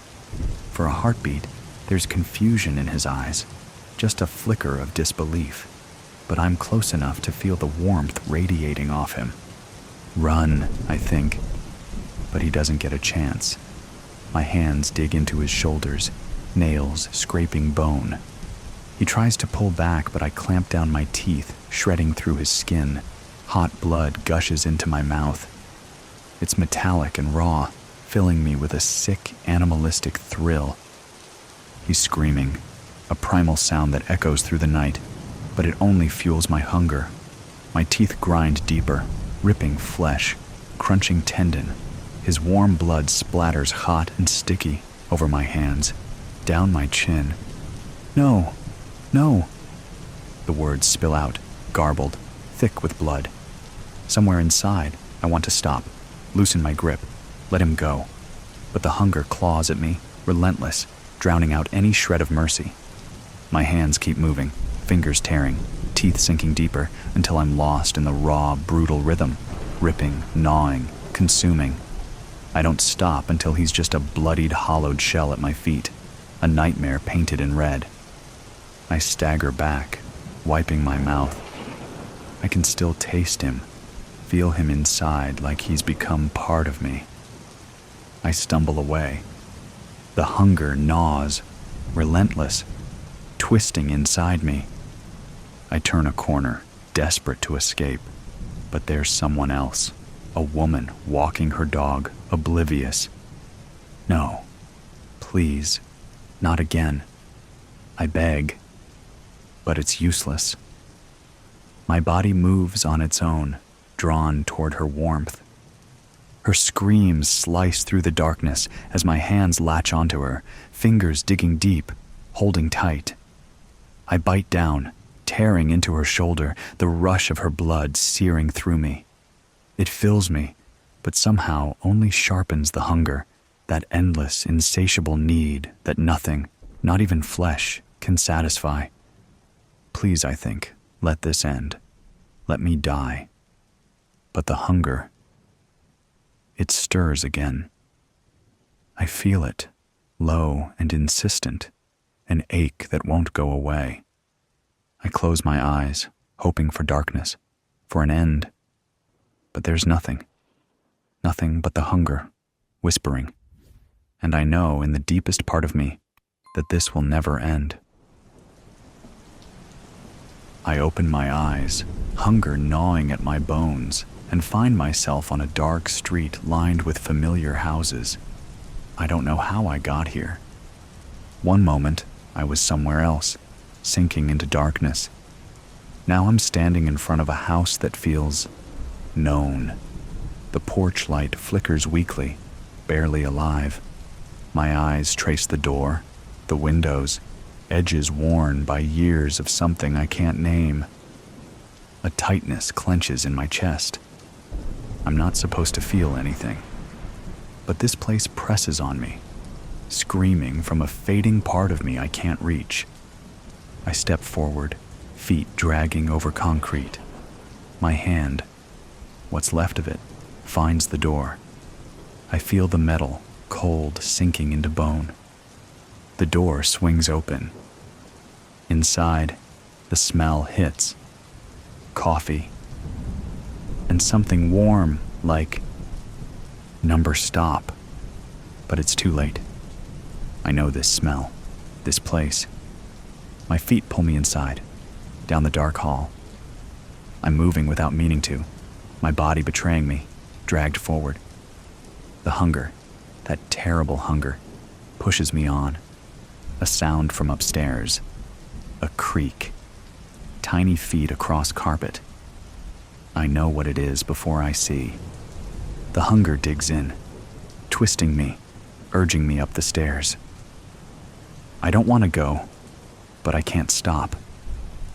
At the top, a door stands slightly open, a strip of light spilling into the hall. In the center of it, a small shadow shifts. Daddy? The word hangs in the air. Her voice, fragile, like a whisper wrapped in cotton.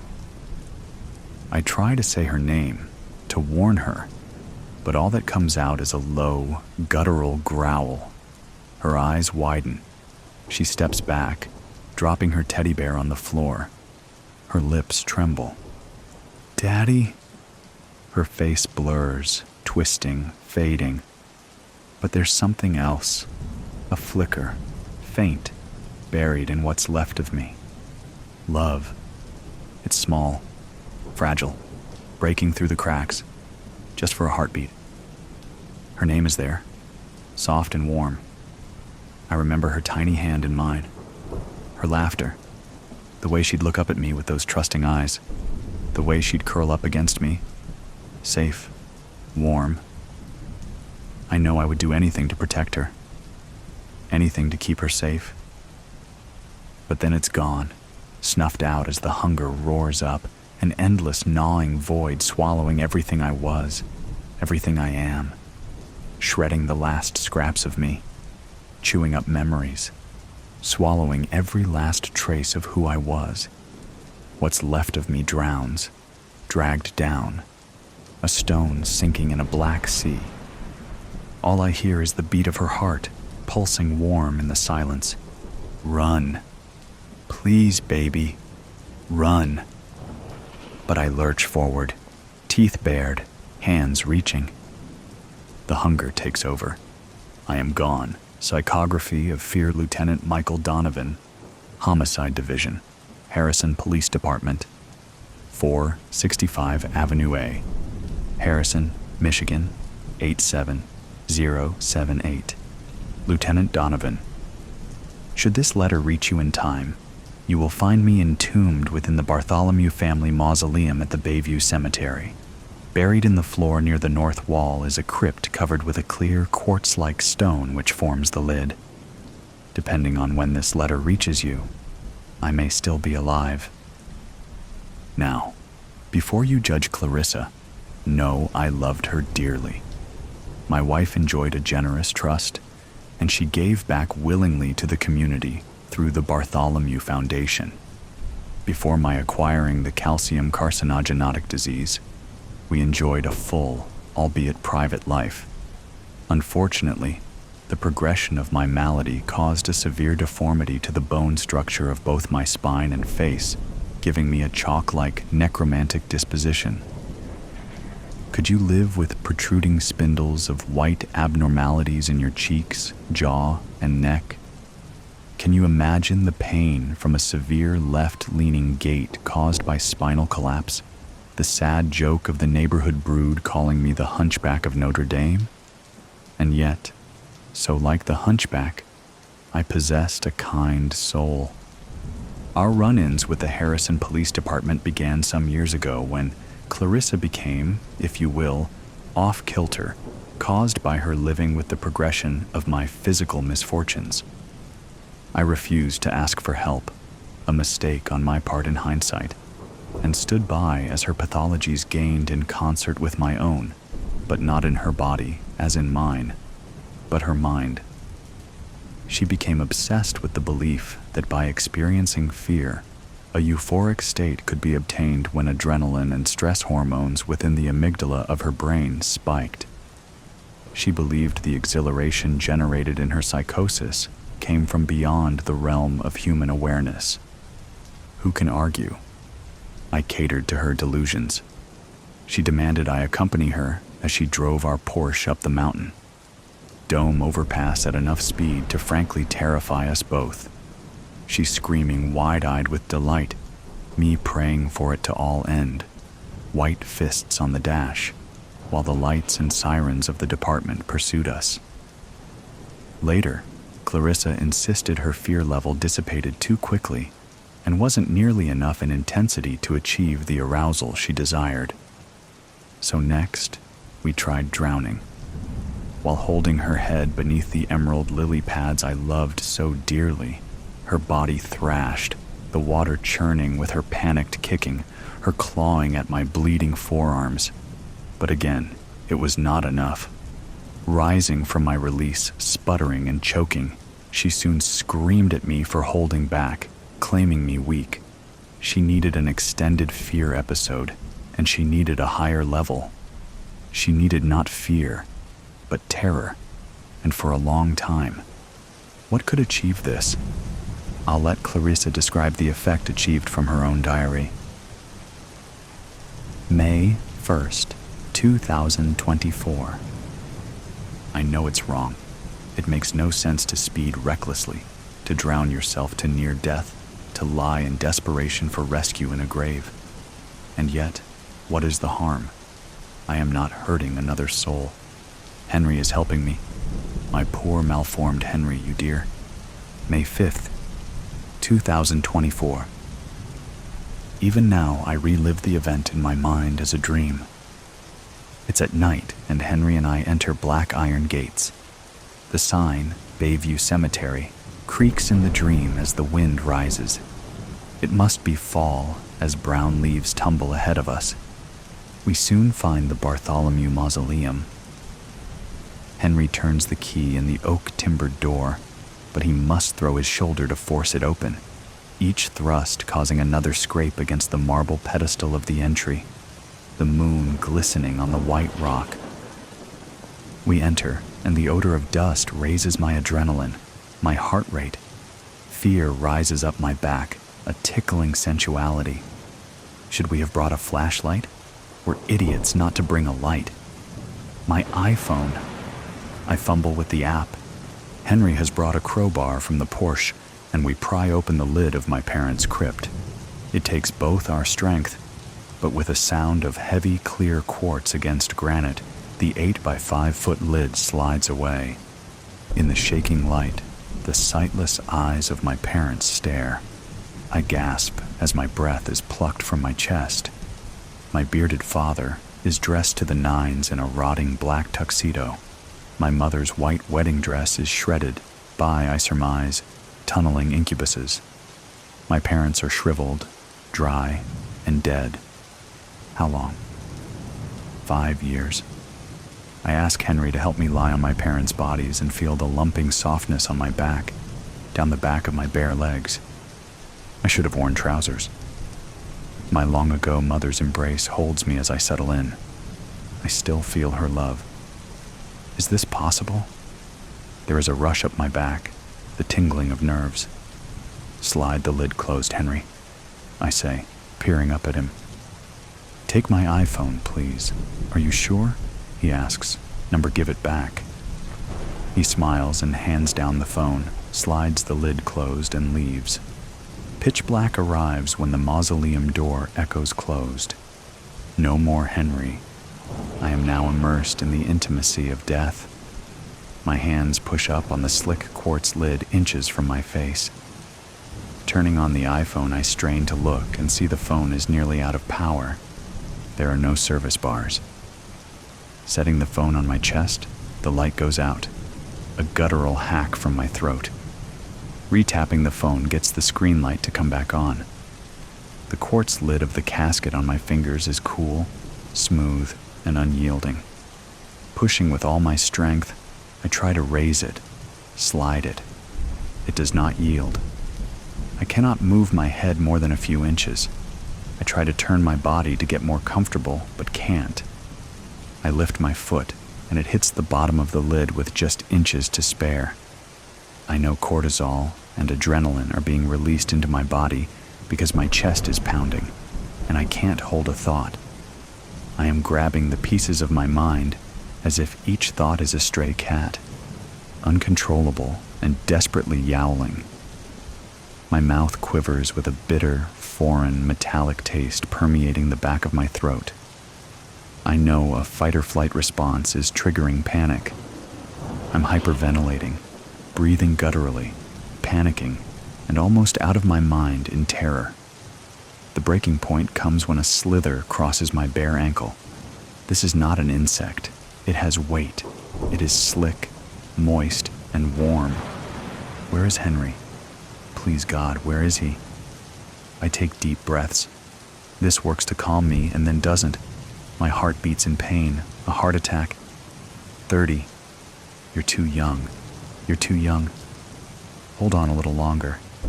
But I don't get a grip, and I can't move. The movement beneath me rustles. It slithers. My God, what the hell is it? My parents are grabbing me with their bony fingers, and I can't take it anymore. Where's Henry? Henry? I call. I scream. Henry! I'm ready, Henry! For God's sake, slide open the lid. My phone goes out, and in the black of my mind I try to die to end this. I reach for the phone by my side, and my fingers slide into the sticky torso of my father's corpse. I strangely remember his chicken pot pie with the crust. My heart is trying to break out of my chest, and I'm dying from lack of air. Beneath me, my mother whispers. She says, "Go, go, go. You can go. You are at a place outside of your body, your mind, your very essence. Join us." Finally, it stops. The anxiety and fear just stop, and I am in space, and I can see thousands, no, millions of stars, and I am at rest. Is this death? Am I dead? No, I am not dead. I am at peace. I found it. I want to stay. The lid of the crypt scrapes against the granite once again, and there is Henry. He has a flashlight. You can read from my wife's diary entry, Lieutenant. Clarissa achieved an abnormal state of mind, chasing her terror as a need. After returning home, she told me the level of physical horror, the white blindness in her eyes, the searing intensity of impending death, the unknown of it ripping through her brain, wasn't enough. We talked late into the night. Let me give you the conversation as I remember it. "I could go higher," she said. "A journey in the mind such as this requires a companion, like a friend sharing a trip through the infernal of hell. Always better to have company." "What do you mean?" I asked. She explained she needed someone to join her in the crypt, to be bured in the crypt with no assurance of being saved. She needed to see and feel the companion's fear of the dark, his thrusting terror trying to open the unmovable lid after finding himself in the pungency of the grave. She had to know his fingers would discover a decaying flesh while probing beneath him. He needed to discover he was lying on a corpse that moves, that reaches, embraces. Only then would his body clamp down. Only then would his frightened gasps fill his lungs with the smell of death. Only then would he experience the agony of knowing he was dying. She needed to see and feel and take in this terror into her soul while she lay on top of the lid of the crypt, looking down through the clear quartz in the near pitch dark. His terror observed. Only then could she find nirvana, find peace. I poured my wife a glass of sherry. "Where will we find such a man?" I asked. "Who would come willingly?" "No, not willingly," she said. "We have broken no laws, no serious laws," I said. "Even joining with your dead parents in their final place is not." "In our own family mausoleum," she said. "Exactly. In your family's own mausoleum." "Is not a crime," she said, gesturing with her finger for me to drink up. "Number not a crime," I said. "What about you?" she asked. "Do you think you could reach the level of the horror I'm seeking while I wait for you, while I watch you from above?" I slugged some sherry. "Well, Do you love me?" "Of course," I said. Clarissa tilted her head ever so slightly. "Maybe with a practice run you might feel better." After my wife slid shut the lid of the crypt the first time, I was enveloped in a dead silence. Immediately I gagged from an acidic smell of what could only be decaying flesh. With my nose inches from the quartz lid, I vomited on my chest, retching repeatedly. Lying in the black, sweating from nausea, I lost all sense of time. A minute could just as easily be an hour. The bodies beneath me shifted.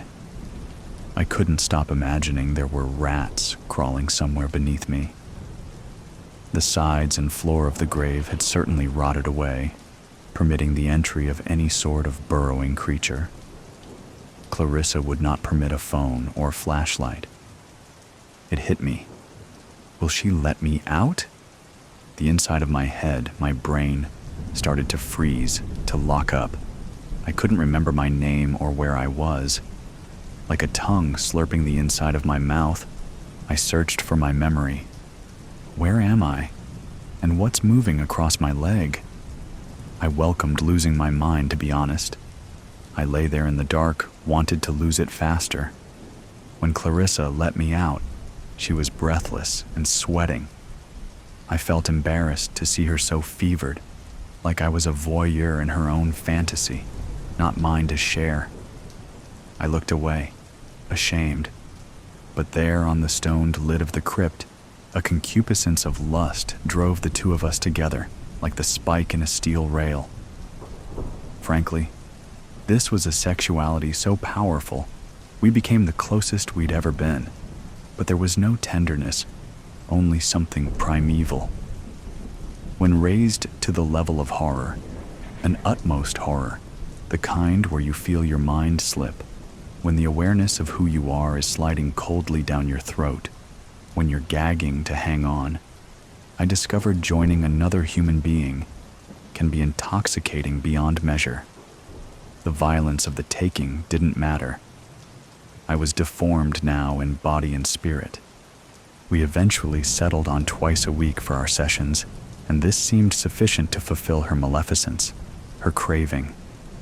I admit to being trapped in the game, relishing the union, but we didn't talk anymore, living in silence between us. After some months of us living this game, you can imagine what I was thinking when I read her latest diary entry. October 31st, 2024. Henry is a true dear.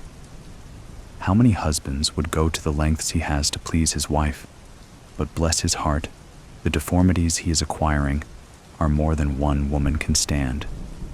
The other night he lay in bed next to me, thinking, I am sure, I was asleep, while he picked and pried out the bones protruding from his face.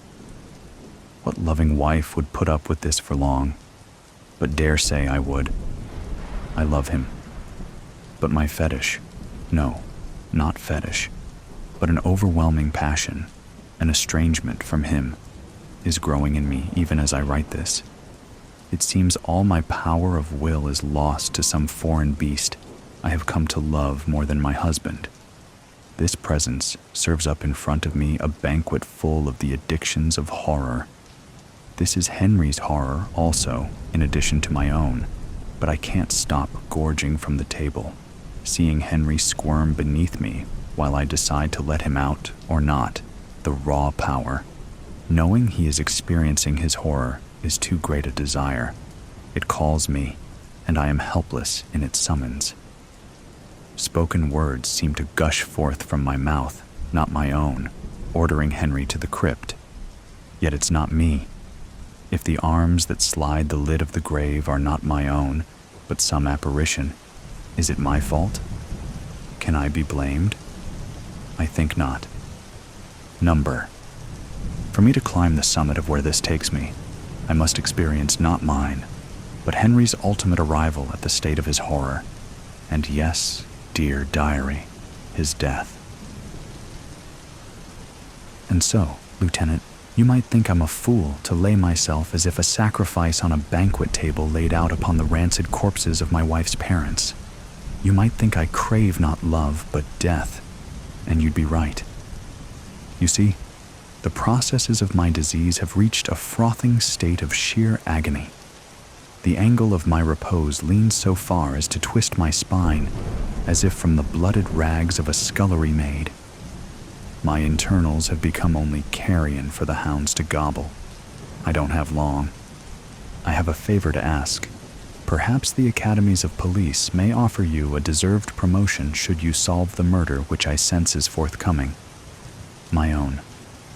This letter serves as notice for each day when I rise before heading with Clarissa onto our sordid venture, the Bartholomew family mausoleum. I place the envelope containing this letter into my mailbox after the postman has arrived. when I hobble home after being released by my wife without venturing to a more paradisaical destination, I remove the envelope. With this letter in your capable hands, you know I did not return to the estate with Clarissa. I did not remove the envelope, and it was taken by the postman to reach you. If so, I have achieved my desire to trade pain for peace. I loved Clarissa. She was my dear wife, and I think you could say I have gone above and beyond to please her. But Clarissa, my dear wife, should not forgo the penalty of murder. She should pay the price. So go now. You may find me alive.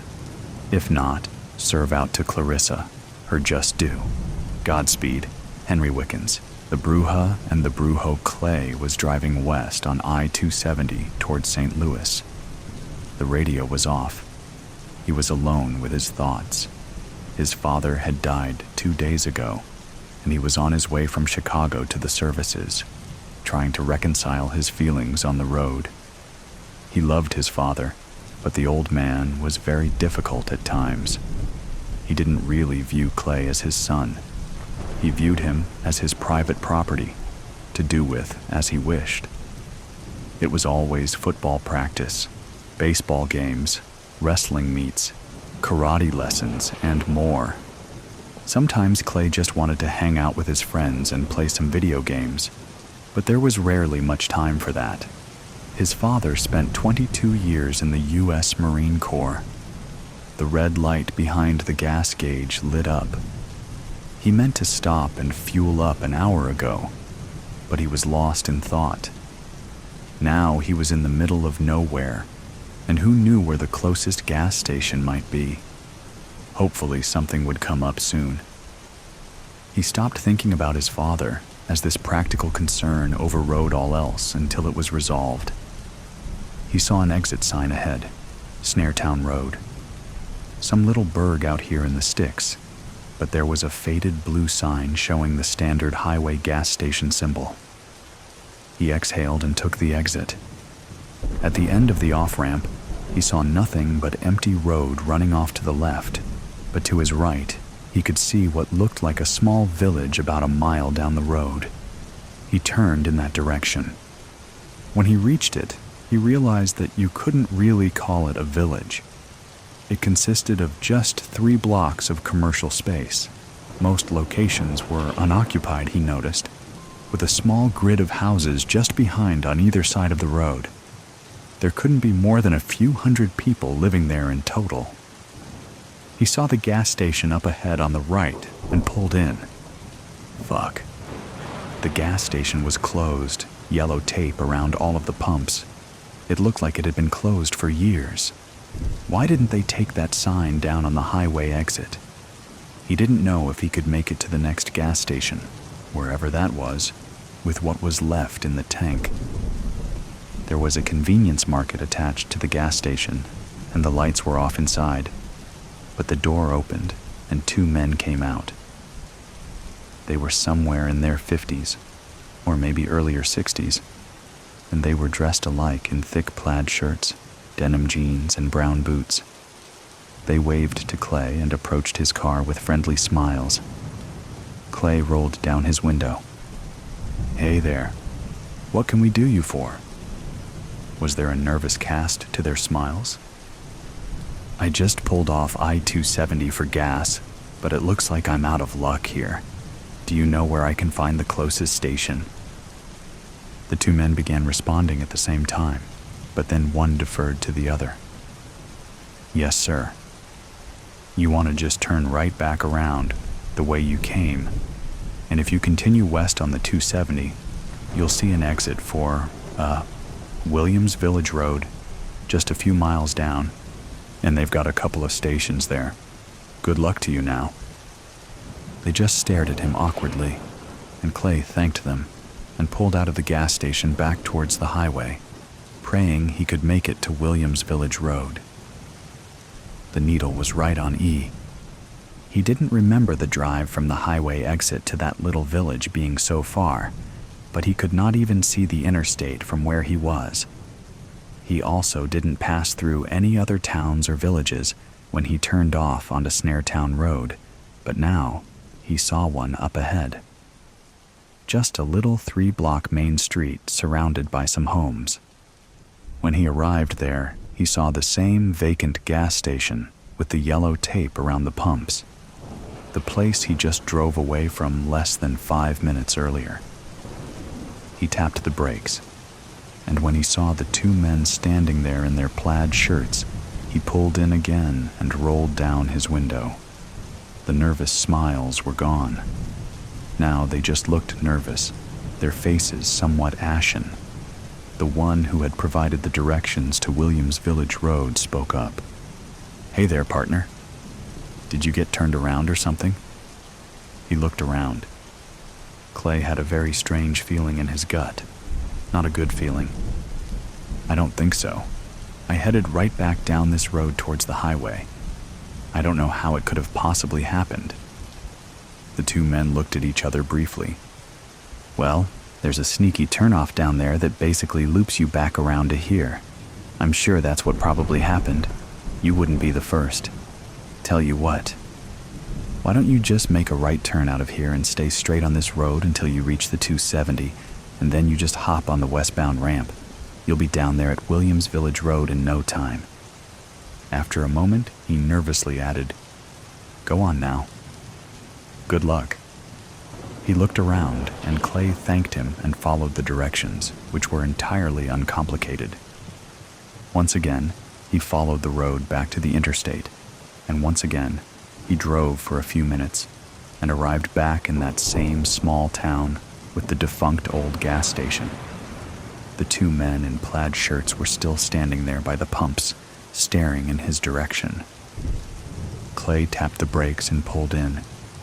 This time, he killed the engine and stepped out. "Guys, what's going on here?" They stared at each other with grave expressions for a moment, and the one who had done all the talking so far continued to do so. He crossed his arms over his chest and looked down at the pavement. "Well, fella, I'm afraid we have some bad news for you. And you're not going to believe it when I tell it to you now. But eventually, I'm afraid you will know that it's all true." He paused and took a deep breath. Clay's heart started beating harder. The man pointed up to some low wooded hills just beyond the patchwork of homes that made up the little village. "So, for as long as anyone around here can remember, there has been an old house up there in them woods that was home to an old woman and an old man. They came here from somewhere just outside of Mexico City many years ago. They lived way down in Chiapas before that. Old as they were, they lived on as other folks born. Well, after them lived long lives and passed away. The old woman and the old man just kept carrying on. They didn't come down to the village here often, but when they did come down, they always looked a little older. But somehow they were still carrying on." He paused and looked at his partner in plaid. "Charlie, you want to take over here? You can probably tell it better than I can." The other man cleared his throat. "Yeah, sure. So, as Marty was just saying, the old woman and the old man who lived in that old ramshackle house up there in the hills didn't come down here to the village too often. They didn't have to. Now, here's where you're gonna stop believing any of this.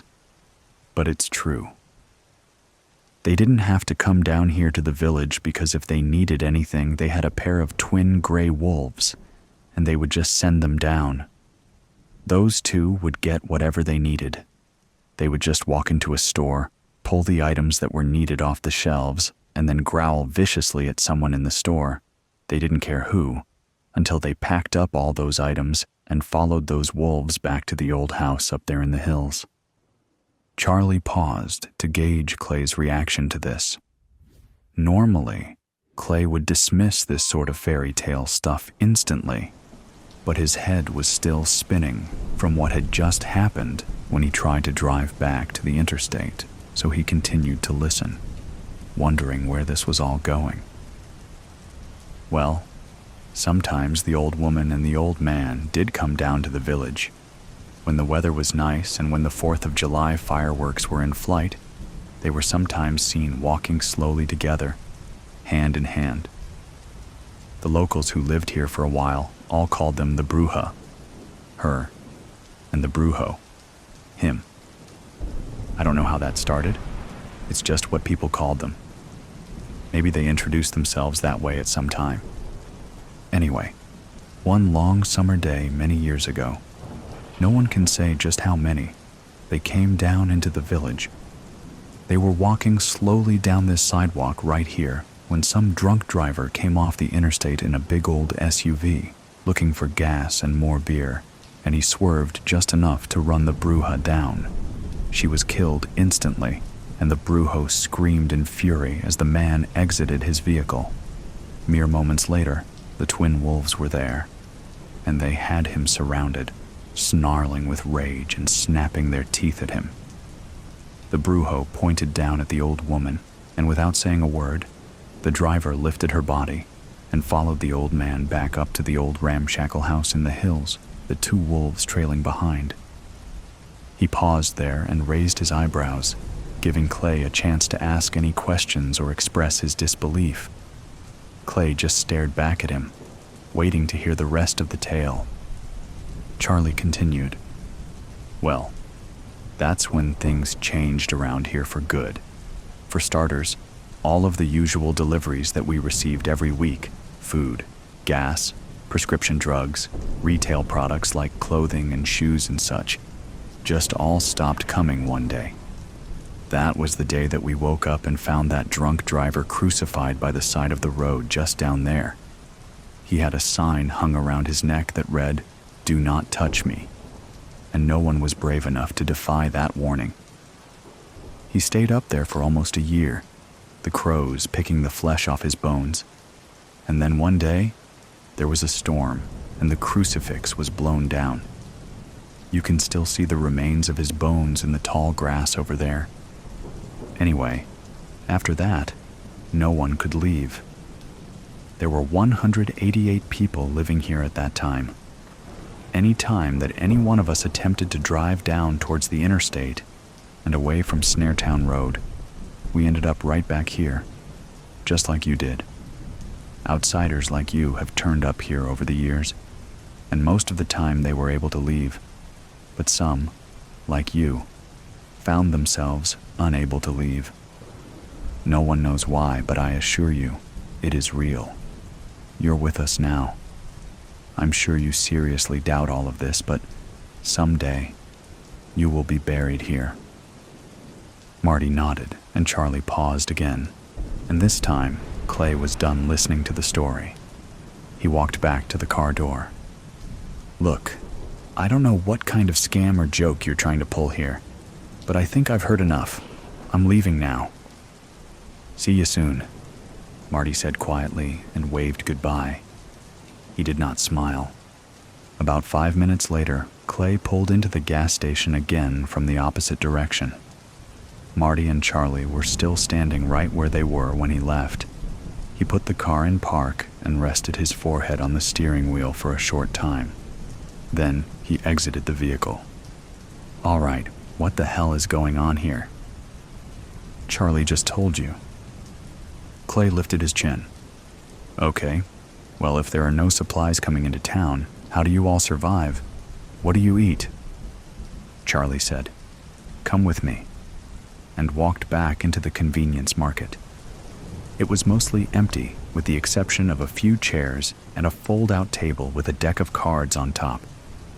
There was also a cold case, which was almost completely empty, and one of those large freezer chests that most people keep in their basement or garage. Charlie lifted the lid. It was empty. Every morning, me and Marty come down here at 8 o'clock and we check the case. Sometimes there's enough food for everyone. Sometimes there's only half that. On some days, there's just nothing at all. It's almost always frozen dinners and canned goods, but sometimes we find a bag of apples or oranges. And when someone here in town is sick, we will occasionally find a bag of prescription medications. not always. One day there was a chainsaw, and that afternoon we got hit by a nasty tornado that knocked trees down all around. Knocked down some power lines too, but the power stayed on anyway. We lost our phone lines, cellular signal, and internet connections when it all started, but for some reason the lights have stayed on and the plumbing still works. We just can't reach the outside world. No one knows why, and no one is willing to speak with the Brujo about it. He almost never comes down to the village anymore. When he does, he is always flanked by those two gray wolves. Clay tried to process all of it. The initial instinct of his rational mind was to call bullshit on the whole thing. But he also knew what had just happened each time he attempted to leave the village. He needed air. He stepped outside and leaned against the fender of his car, parked by the dead gas pumps. Charlie and Marty stayed inside and spoke to one another for a little while, and then they walked out and rejoined Clay. "I'm sorry, partner. I didn't catch your name." Clay introduced himself. "Well, Clay, we have lost many of our older neighbors over the years, and not too many new ones have arrived to replace them. The last one before you was Jimmy Gillis from Kansas City, and that was over 4 years ago. As a result, we have quite a few unoccupied houses where we can set you up." Charlie looked at Marty and said, "I'm thinking Benny McCabe's place would do nicely. It's small, but he and his brother did a lot of remodeling work before it all started, and it's still in very good shape." Marty nodded. "Sure. Come on, Clay. It's just down the block here. You can leave your car there for now. It will be fine. Not that you'll ever need it again." Neither of the older men chuckled at this. It was not intended to be a joke. Clay was just trying to make sense of it all as he followed them down the block to the house. He definitely hadn't given up hope of leaving here as soon as possible, but he didn't have a plan. He needed time to think. The house would give him some time to do this on his own. Charlie and Marty showed Clay around the single-story, two-bedroom home. It was nice enough. And afterwards, they walked around the little village for a while and introduced him to some of his new neighbors. Everyone was nice, but everyone was also just off in one way or another. They all seemed a bit haunted, a bit broken, and that was right there on the surface. You couldn't miss it. Afterwards, Clay pulled his car down the block and parked it in front of his temporary new residence. He pulled his suitcase from the trunk and brought it inside. Marty came by with a frozen pizza and 2 cans of soda for his dinner. That night, lying in bed, Clay never even came close to finding sleep. He stared up into the darkness and contemplated his situation, his reality. The more he thought about it, the less he believed it. He was educated and not given to belief in the supernatural. This had to be some kind of trick or illusion. He couldn't understand the purpose, but he didn't want to find out too late that he had been trapped into some weird sacrificial cult or something like that. As the hours went by, he became more and more sure of his conviction that this was not real. He thought about the half-mad people he had met while walking the neighborhood with Charlie and Marty that evening. He had no desire to remain here another second. There had to be a way out. And this story about the Bruja and the Brujo, it was all just too much to accept. This was crazy. He had to be at his father's funeral. He had to get there somehow. He decided to leave. He got up and packed his things back into the suitcase and walked out to the front door. When he opened it, a pair of very large twin gray wolves sat there on the porch, perfectly still except for their yellow eyes. He recoiled instinctively and took a step back. The wolves let out a low growl simultaneously, but remained still. Clay slowly shut the front door to his new home and went back to bed. He would not be at his father's funeral. He knew that now. He wasn't going anywhere, stalled. I'm not gonna take a dump in a public restroom. I'm not gonna take a dump in a public restroom. I'm not gonna... Damn it. I'm not gonna make it home. And it's right there. That grim, concrete bunker masquerading as a sanctuary of sanitation. Sickly 40-watt bulbs over twin entrances generating just enough illumination for the beast to be visible in the night. Barely there, beacons of hope guiding desperate travelers to safety. Or to ruin if they function for a siren. Which to me, they always have done. Late night, deserted park, squat building lurking like a gargoyle. Hard pass. I haven't avoided that place for 35 years, only to let it pounce now. I'll keep walking. It's only 15 minutes. I can hold it. I can make it. I can... Fuck. I can't believe this shit. Literally. I don't do public toilets. At school, at work, in restaurants, anywhere. My schedule has been refined over the years to ensure it's never a requirement. My plans are meticulous. My itinerary for every occasion is drafted around preparatory expulsions and drainage. The first 3 items on my agenda before any excursion are always be clean, be presentable, be empty, quickly followed by have phone charged, cash in wallet, and an escape plan, though these are secondary considerations. I can get away with screwing up on those. Bladder, too, can be humored if it refuses to comply, though with difficulty and potential for embarrassment. Empty bottles, vacant alleys. It can be done. Bowels can't. Not in any way, shape, or form.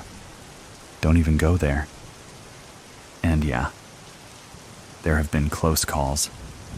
Various delays have led to some near-catastrophic misses when my schedule got shredded by forces beyond my control. Like tonight. When I broke a golden rule by chatting longer to a Tinder match than I should have, missing the 10 o'clock bus. It was dumb, but things seemed to be going well, and I liked her. Could have predicted the "had a lovely evening but didn't feel a connection" text I received 10 minutes after saying goodnight and boarding the later bus. But I let my guard down because she played the part of interested well. My bad. I was kidding myself anyway. Not like it was going to last, even if we did decide to continue. It never does.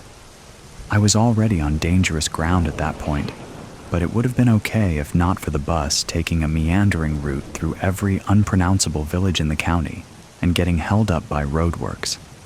At midnight. Okay, maybe it makes sense to re-tarmac roads when there's less traffic, but still, 30 minutes onto a 60-minute trip, and by the time I disembarked, my gut was groaning. Haven't been this close to the edge in decades. The pressure, the persistence, the pain. Stumbling along like a drunken gazelle, clenching my butt cheeks, trying to think happy thoughts. But I can't. Something's up in there. I can't hold it. Not for 15 minutes. Not for 15 seconds. It's coming out, and I have to go in. To the belly of the beast. To a urine-soaked germaphobe's nightmare. To that den of depravity, again, after 35 years. FML. I bite the bullet and veer off the path, half running, half tiptoeing across a narrow strip of grass to the concrete slabbed perimeter around the monolith. It seems to inhale sharply, holding its breath as I approach, like a slumbering, concrete apparition, solidifying its presence in readiness for a reunion. I almost stutter to a halt as I reach the entrance with the faded male symbol on a scratched Perspex panel alongside. I haven't seen that up close since '89, and just being here now makes my stomach clench tighter than my ass. I want to turn, walk away, give up, and just shit my pants.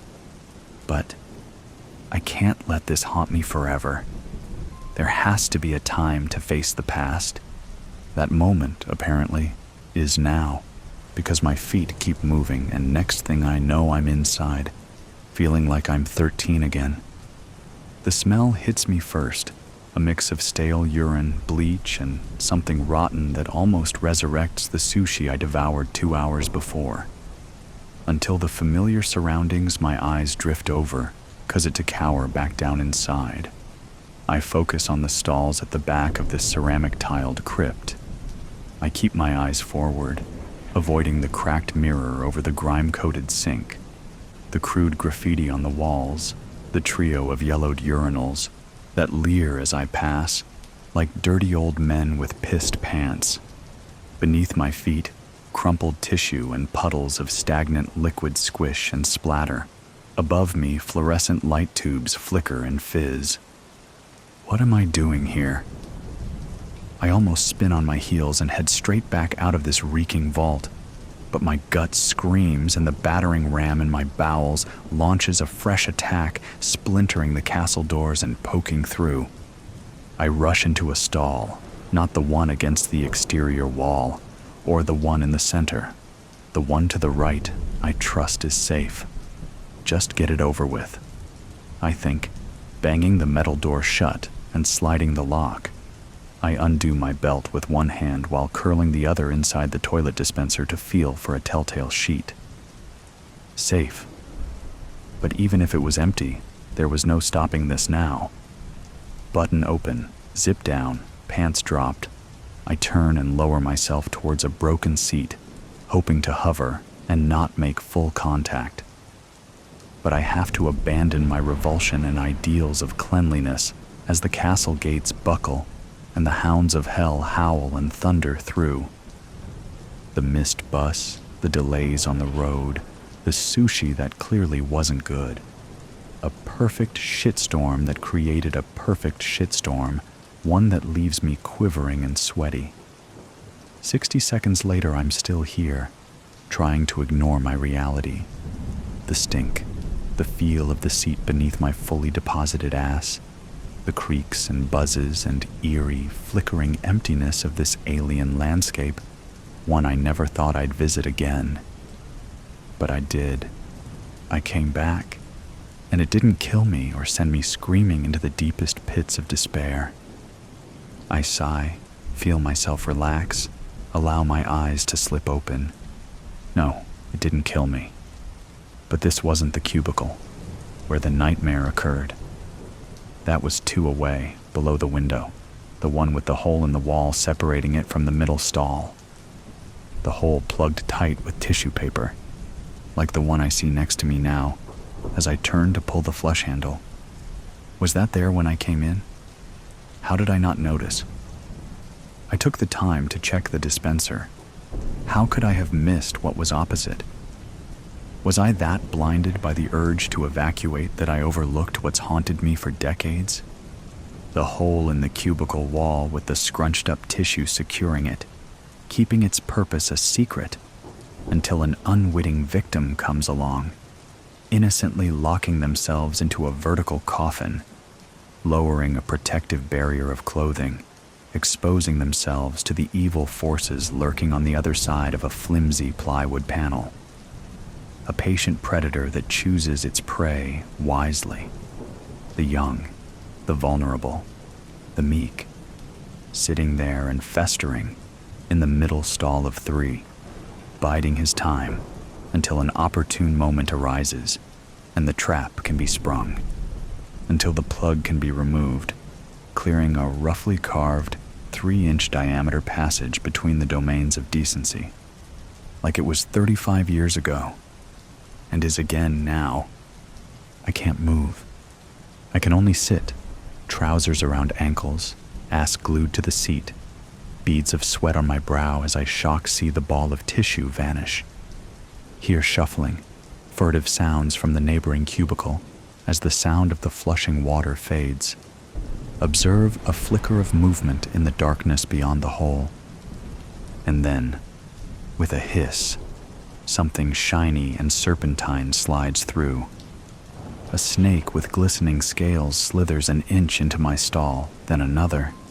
Its body flexes and sways. It tastes the air in my direction with a forked tongue. My breath catches as it stretches closer. Its tongue gleams.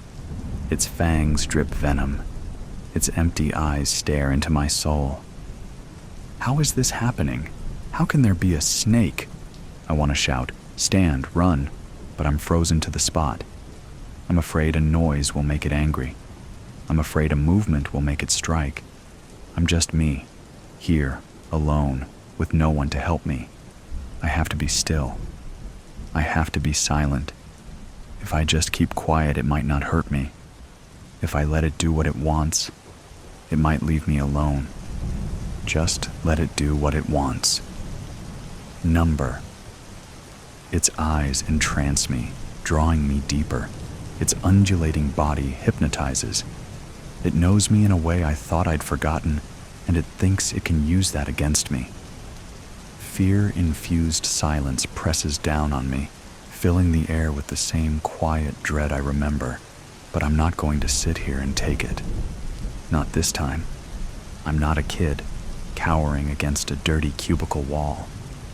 I'm a grown man, and I don't have to let that thing touch me. I'm not going to let it attack. I twist, grab the cistern lid, faster than I should, but I don't care. Bite me if you want, I think, lifting the heavy porcelain. Bite me, and this time, I'll bite back. I don't have to. The snake is frozen, unmoving, beady eyes analyzing my every move as I break its spell. Fuck off, I shout, and slam the cistern lid against the wall, forcing the stalking serpent to retreat. This can't really be happening, I know that, deep down. This is some kind of trauma response, brought on by my return to this lair after so many years. This place where evil may still lurk. This place that should not be standing. The snake is gone, but the hole remains, and I don't want to see what comes next. I lower the cistern lid, drop it to the floor where it clatters, stand to yank up my trousers. There's paper in the dispenser, but I forego it. I just want out, no time to waste. So I reach for the door as I tug up my zipper. 15 minutes to home, 10 if I run. Then I can strip and shower and wash away the filth and putrid memories. My fingertips graze the metal latch. Open the door. A whisper, thin as smoke, stops me dead. I freeze, chest tightening, mind racing. The fluorescent light tubes flicker faster, their buzz an electric hum, like a warning. Did I hear that? Did I imagine it? Was it just another echo from the past? Hurry, let me in. That voice again, insistent, forceful, like a hand around my throat exerting pressure. A voice of authority, the kind that requires you to obey. I shrink back, swallow a lump, both hands fumbling with my belt, drawing the strap so tight it digs into my skin. It sounds the same. It sounds like him, but it can't be. Can it? 35 years later, is he still here? Doing the same thing to innocent children? Open the door. It's a command now, dominating, urgent. The door rattles in its frame and I squeeze my eyes shut. Impossible. He'd be 60, more. He can't still be here. I haven't seen him around town, not since Deborah left, and I moved back home to face my demons. And how is that working out? My eyes snap open. Anger, no, annoyance, replacing the fear in my chest. I take a deep breath and speak out. Who's there? The sound of my adult voice once again shatters the illusion. The lights aren't panicking. The door isn't shaking. The ghost repeating old words has fallen silent. Fuck this. I step forward, take hold of the latch, ready to face what awaits. If there is someone there, if it is him or someone like him, this time I will take a stand. I'm not a victim. I don't have to comply. I don't have to bite my tongue or keep a secret. I'm not afraid to confront a monster, not anymore, because the monster was always just a bully and a creep. A well-groomed reptile in a top-tier suit and fancy shoes, wearing the face of a paragon of virtue. A fake smiling avatar whose insides were rotten to the core. A symbiote who managed to hide his... Before I slide the latch and open the door, something shifts below, and I look down. Twisting into the stall, in the space between door and floor, is a mass of writhing tentacles, weaving and winding through the piss and grot coating the tiles. I stagger back, bump against the toilet bowl, watch the gray appendages approach, twisting around each other like a mass of limbs, reaching out to coil around my ankles. I lift one foot, then the other, hurriedly climb onto the toilet, clutching the top of the stall as the tentacles roll closer. They spread across the floor, curl around the base of the toilet, start to undulate upwards, seeking me out. This can't be happening. I know it's not. It's not. Get away! I shout, my voice bouncing off the tiles. You're not real! But as the words echo, a voice outside the stall whispers back. Not the same as before, but just as familiar. It's real, it says, a warm voice, comforting and gentle. I feel it before I recognize it, like a ghost caressing my cheek. Melissa? It was always real, but you tried to bury it, and it made you close yourself off to the world.